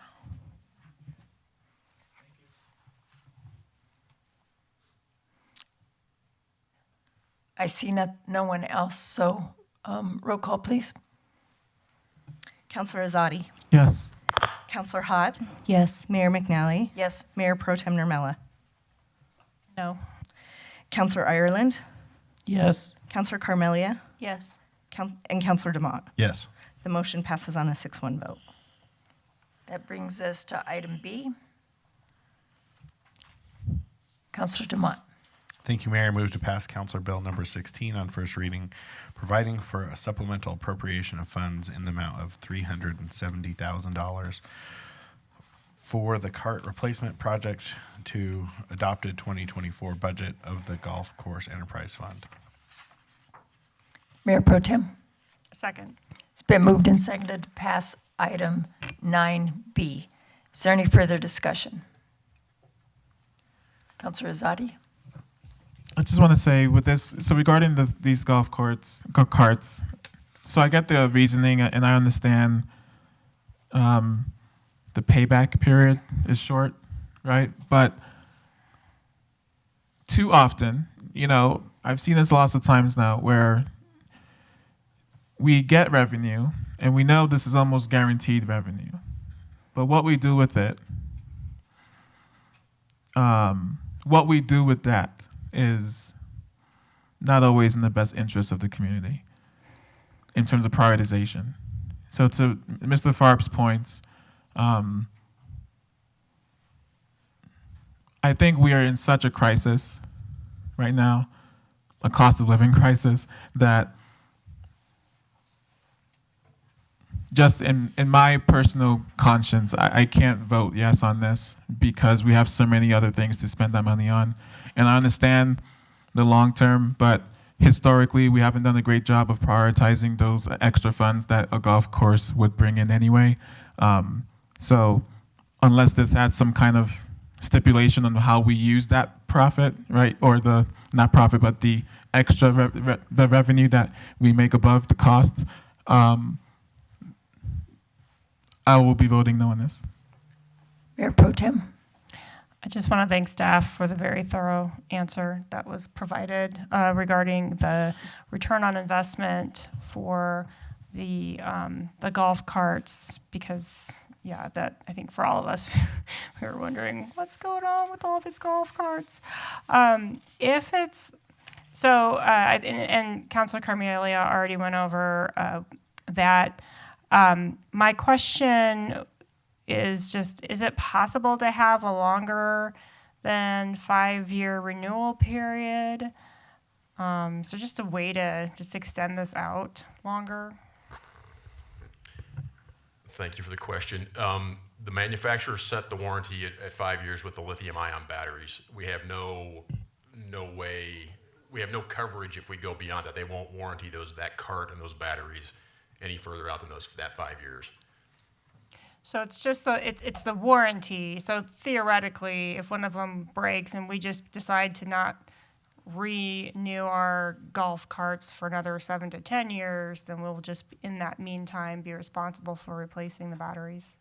Battery, golf carts themselves, all the parts that go with it, the cart damage that comes with that, yes, we would be replacing everything on those carts once that warranty expires. Okay, thanks. Councilor Dumont. Thank you, Mayor.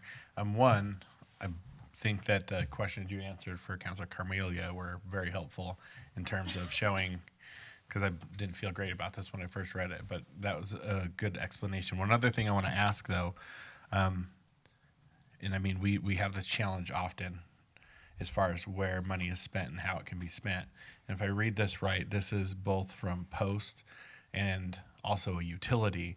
So isn't there's restrictions around how that money can be spent anyway. So some of the things we heard here tonight, that money has to stay within Parks, Rec, and Open Space. Am I on, off, crazy?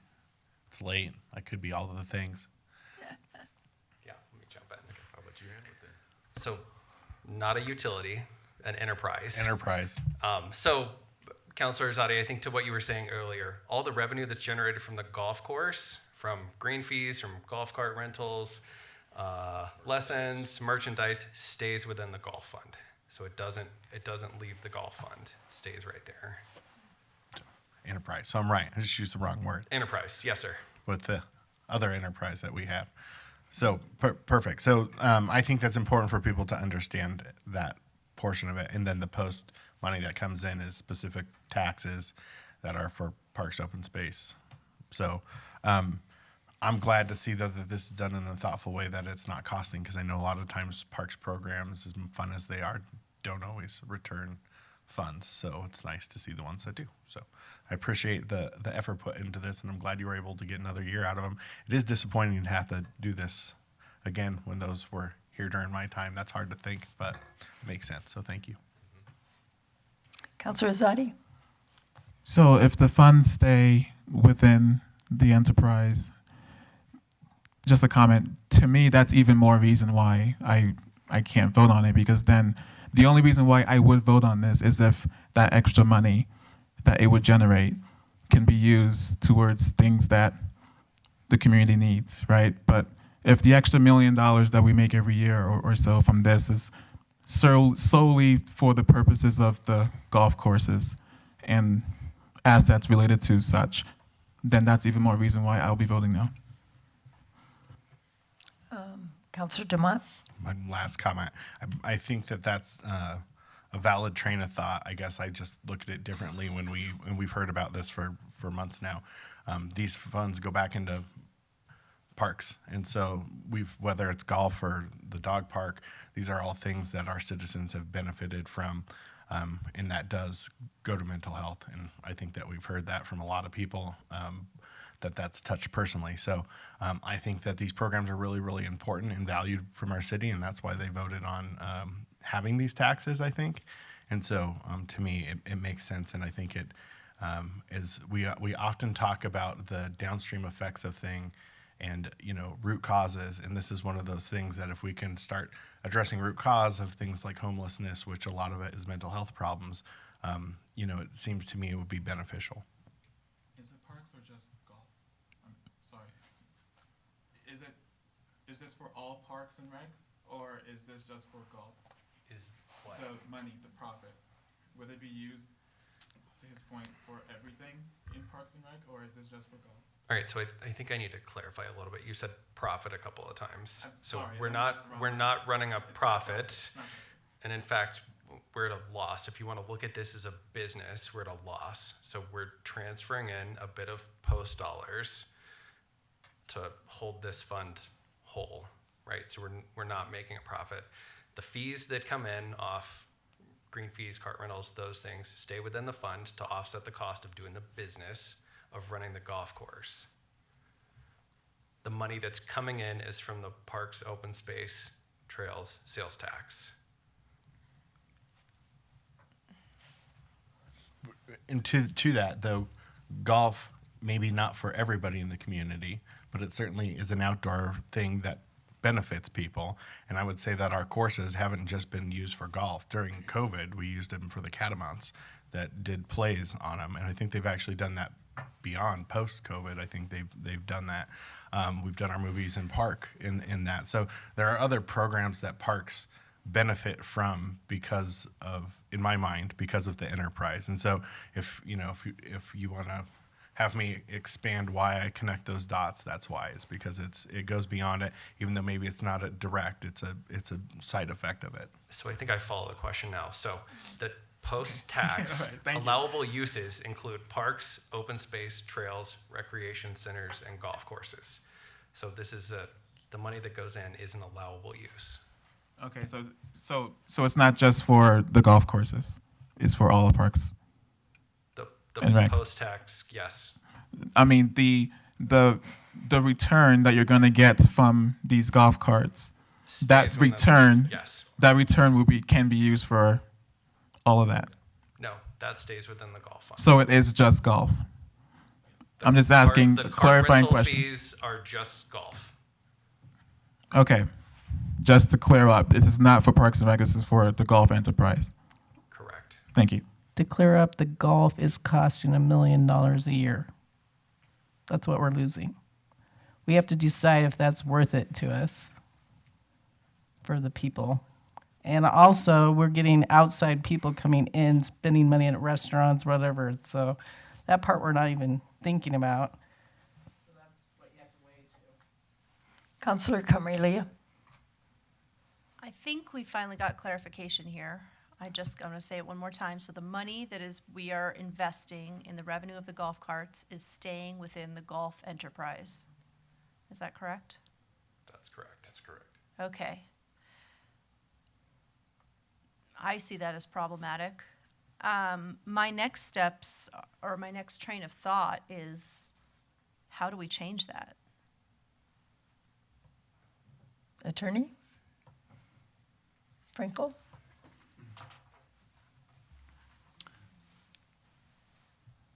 Well, the golf fund has enterprise status, but it is not self-sufficient, correct? That's correct. So the value of having enterprise status would be if it needed to issue debt. It's not a Tabor enterprise. But it's not self-sufficient, so it can't issue debt of its own. Correct. So if funds were diverted from the golf enterprise to other parks operations, would golf require a larger subsidy each year? So that's where the subsidy is coming from, right? So if you sought to reduce the subsidy from the post-tax, I believe you would be talking about reducing the level of service at our golf courses. So we are running a deficit by running these 2 golf courses.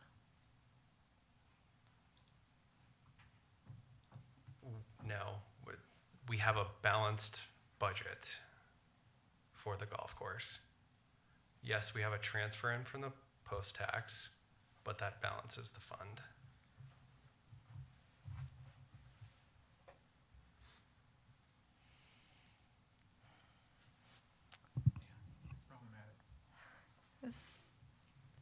This is very problematic, but I have to get my thoughts in alignment before I can respond.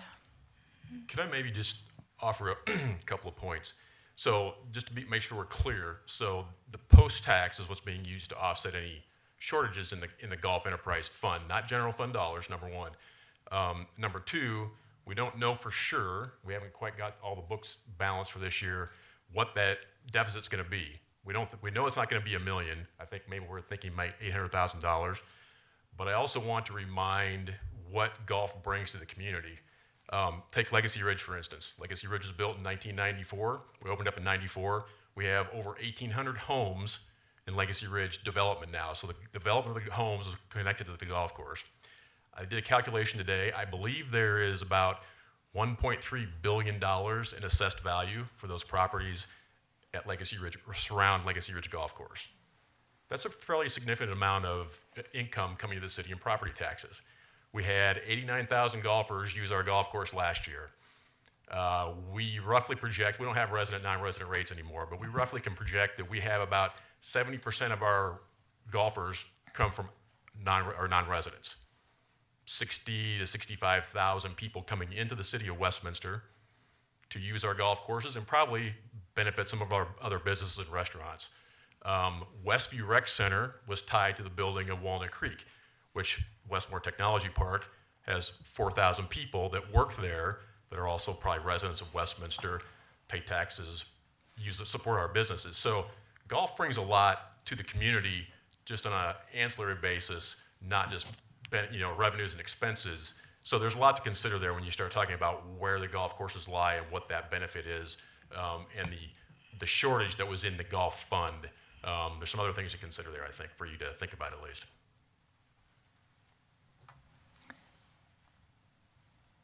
Councilor Dumont? I think I know the answer to this, but I'm going to ask anyway. So if we expand this beyond golf and we don't look at it just as golf, because it seems like it's carrying some sort of negative connotation tonight, we use those post dollars in a lot of different things to backfill the fact that our parks don't necessarily, like Parks and Rec program, don't make money. I mean, like if in the past, like things like Westy Fest and those are things that cost us money. And my understanding was even when we went forward to try to renew what was potentially sunsetting ways off, but the reason we did that is because the city values those kind of programs, parks and open space, and the things that go along with it. Am I wrong in thinking that? Like that's part of what that post-tax does across the board in different areas of our programs. Yes, I would agree with that. And I ran another little calculation today also based on the kind of anticipating this conversation. If you take even at $1 million from the post fund subsidizing golf this year, golf was still at 88% cost recovery. That's pretty darn high comparatively speaking to any other programs that we run in the city. Not to say that's a bad thing, I'm just saying 88% cost recovery for golf probably leads any of our other programming in PRL. So I appreciate that. And I guess that's part of the reason why this is a different conversation to me than if I didn't know all that, because to me, in the state of Colorado, I think of my 10 years of being involved in this, I've seen things like roads fail tax increases time after time, and the citizens of the city double down on this. So, I mean, they obviously care about, these programs. I'm sure different levels, like I know we've a lot about tennis and pickleball and all the different things that parks could possibly do. So I guess I would just ask my colleagues to think about it in terms of a larger conversation than just golf. And I think that golf has brought its benefit. And I guess I was more comfortable with your questioning about it because it shows that this is actually, we're not just being wasteful buying new carts. There was a reason, and those golf carts do bring some of that harder to pin down value, call it. So, Councilor Azadi. Thank you for the explanation and the tangential impacts and direct impacts of, and I know this, right? So we have, I've said this many times, we have the best golf courses in the state, in Westminster. That's more reason why. And so when you have that on one hand, and then on the other hand, you have the crises that you've heard from us a million times, right? That are, and related to just parks, the fact that the golf course is not self-sufficient and it's taking away actually from things like the dog park, where we know we're gonna have to pay for something for the dog park in some way, and that money's gonna have to come from somewhere, whether it's more maintenance or whatever the case may be there. I just think that there are so the role of a leader, in my opinion, is we have to be able to prioritize, right? The fact that we have the best courses in the state, it can wait a year. I understand it's gonna cost, but I'd rather use that money for other things that are much more urgent this year, because this can wait. We'll still have the best courses next year, and yes, there'll be supply impacts, extra cost here and there, but we'll be fine. But these other areas we're not fine. So it's a balancing act, and that's why I won't be supporting this. But thank you. I do like golf, by the way, so I'm not an anti-golf guy. I love recreation in general. You've heard me say this a million times. But when you have the best in something, it can wait a year if you need those funds for other things. But thank you. Councilor Hott. So I have a couple questions. I was in the middle of writing one. I don't remember what the rest of that question was. But I hear how it's problematic. I guess if we don't vote, so as Councilor Azadi is saying, we have the best golf courses. If we don't vote for this, how will that impact? Will that have a negative impact, or will it? Or we just be waiting a year? So if we were to keep the golf cart fleet we currently have and extend it to this 5th year, we're more than likely going to be in that scenario we were back in 2005, where we'll end up having to replace all the batteries on every one of our 133 carts this year to make sure those carts remain operational. We're also out of warranty when it comes to any of the equipment on the carts. Our GPS system is out of warranty after the end of this year, those types of things. So that's where we start running into the issue of, not having that's kind of an unbudgeted expense. When you talk about, I'm going to guess the cost of those batteries is probably exponentially more than it was back in 2005. We're probably talking somewhere in the neighborhood of 3 times as much. So $250,000 to $300,000 for 8 batteries in each cart. For 133 carts, that's a lot of batteries. There's a big expense there and as you're rotating that fleet out to replace all those batteries, as we found out, you have a lot of carts that aren't available for a certain period of time. So then you're turning away customers because you don't have enough carts. So there's some incremental things that happen. And to your point, Councilor Zadi, you will also, if you waited a year, our costs for these carts, I believe the base cart went up 30% from 2021, and the GPS system itself went up 20%. So you're going to have cost increases if we wait a year to purchase new carts, on top of the expenses you'll have to do repairs and keep those carts operational. Is it more expensive to buy a cart or replace the battery?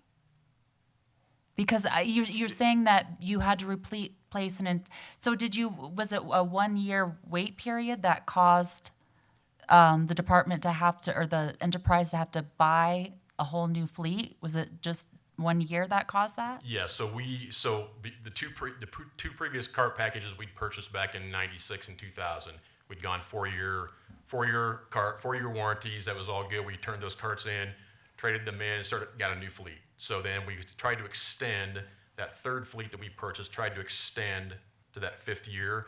At the end of the 4th year, We'd already made the decision to do that. All the batteries started failing in every cart, and so we just systematically started replacing all those batteries throughout the end of that fourth season and into the fifth season as we did that.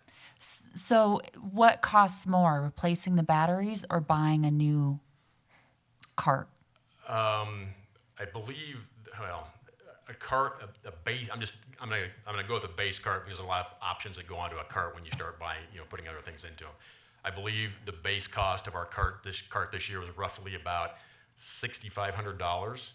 I don't know, and that includes your batteries. I don't know exactly the cost of what a lithium-ion battery costs. If you got the actual cart itself, just the body of the cart, you got tires, you got a steering wheel. The batteries itself, I don't know what those are separately, but the cart itself, just as a base cart, $6,500 more or less. So you are confident that if we don't vote for this tonight, that it will cost us more money in the long run? Yes, I would be confident to say that if we would wait another year, number one, so we're going to finish this season in our fourth year. If we wait another year to purchase new carts and start this process again a year from today, basically, we would be replacing batteries in the current cart fleet we have.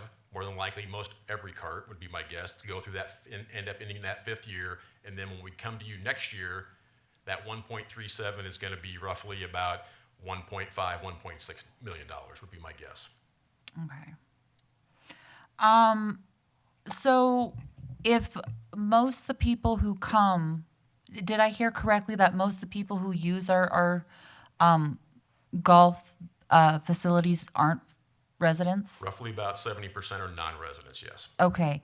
The local tax accumulated by non-residents, does it cover that deficit, that $800,000 deficit you're projecting from the golf this year? Let me reframe your question. So you're asking if the tax that we charge tax on merchandise and golf carts, range balls. So is that what you're asking? Does that tax? No, Sales tax? I don't know if we have a clear answer, but I'm just trying to get a clear understanding of what this looks like financially. What is the overall fiscal impact? Because I want to make an informed decision.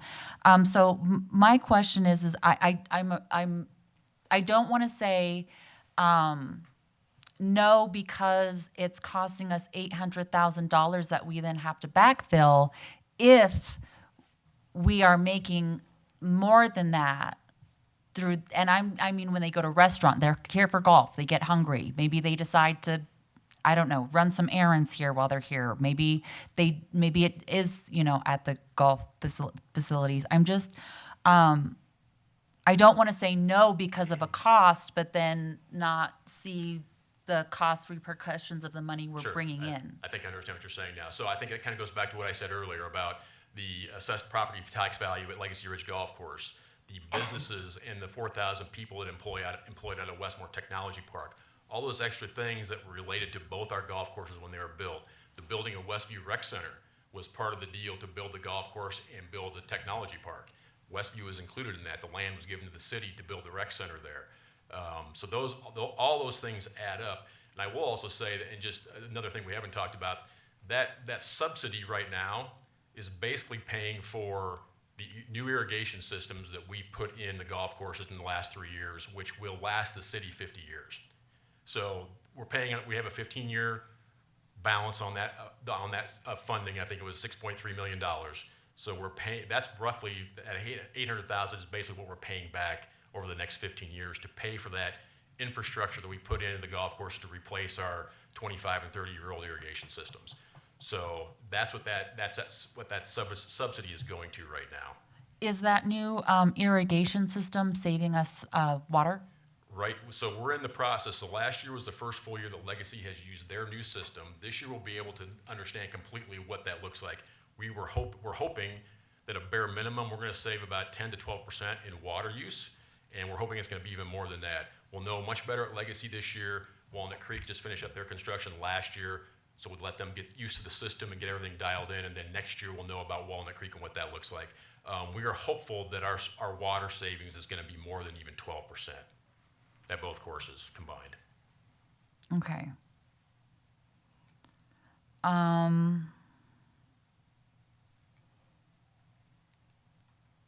Okay. It sounds like, because I think there's several of us that have the same thoughts, is we want to make sure we have enough money for the important things for our residents. But it sounds like through questioning that if that's my goal, this is probably the fiscally responsible thing to do, because we'll be saving more money this way than by punting, is what it sounds like. And I also don't want to make the same mistake that we did with the dog park, where people are just shocked by decisions we're making. Also, it is another outdoor activity. So I actually have a degree in mental health. So when I talk about mental health, there's some education behind my statements. And while golf is not fun for me, I do see where it is beneficial for some folks, the same way the dog park is. And I don't want to make a mistake where we're losing money trying to save money. So I'm going to vote for this.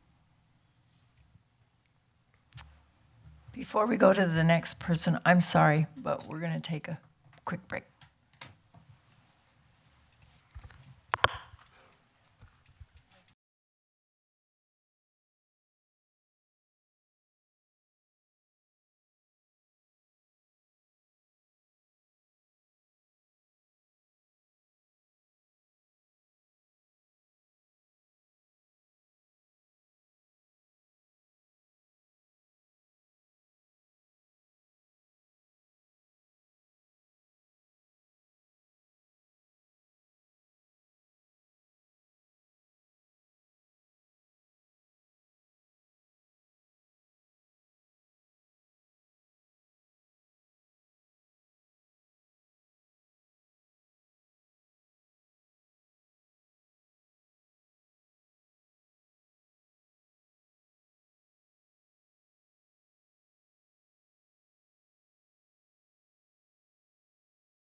Councilor Ireland. I just have one last question for me anyway. Have we ever tried to privatize our golf courses as a city? Have we tried to, or would we? Have we ever tried, or would we? Both of them. That would not be my decision. I would hope not. And why? No, Why? We've never tried to privatize them, no. And I hope we never would. And why is that? They're there for the public. I think we've proven that they're pretty popular with the people who play golf. And the other programs we do that help with the residents, like we talked about earlier about movies in the park. We have Free Resident Day where free residents can come play our golf courses for free 1 day a year.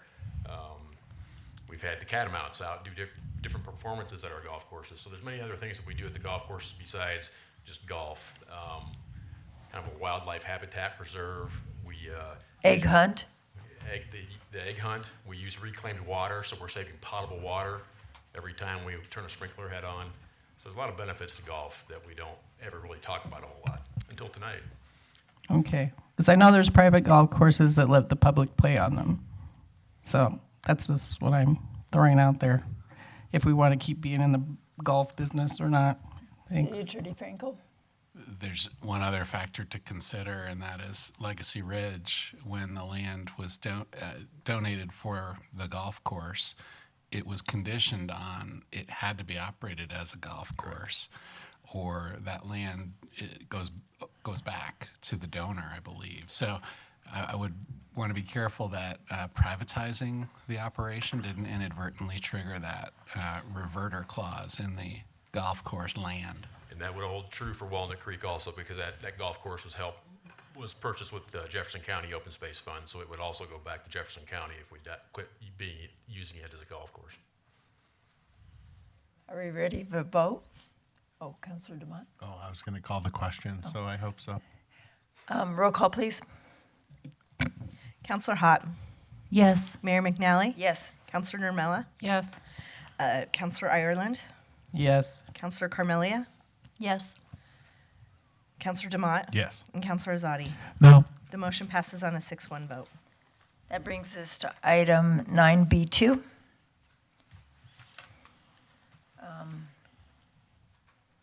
Councilor DeMott. This is worded different. Move to approve Councilor Bill number 16 on second reading, authorize the city manager to execute the purchase of 2025 golf cart fleet with Colorado Golf and Turf, Inc. in the amount of $1,317,902.55, plus a 3% contingency of $44,060 for the purchase of club car golf carts, player assistant carts, range utility carts, and beverage service carts for Legacy Ridge Golf Course and Walnut Creek Golf Preserve, including a trade-in allowance for the current fleet purchase in 2021. Mayor Pro Tem. Second. It's been moved and seconded to pass Councilor's Bill number 16. I see no people needing to talk, so roll call, please. Mayor McNally. Yes. Mayor Pro Tem Nermella. Yes. Councilor Ireland. Yes. Councilor Carmelia. Yes. Councilor DeMott. Yes. Councilor Azadi. No. And Councilor Hott. Yes. The motion passes on a 6-1 vote. That brings us to our last item. Do you want to, we have cause for executive session after we leave this meeting? Thank you, Mayor. The agenda tonight provides for an executive session discussion of a personnel matter, goal setting for the council's contract employees pursuant to Westminster Municipal Code, Section 111.3C1 and CRS 246402 4F1. I will go around and ask you to give your name and if you're willing to go into executive session. Obi, is that a yes? Claire Carmelia, yes. Dave DeMott, yes. Nancy McNally, yes. Sarah Nermella, yes. Amber Hott, yes. Christine Ireland, yes. That's all we have to do in that whole piece. This meeting is adjourned at 10:57.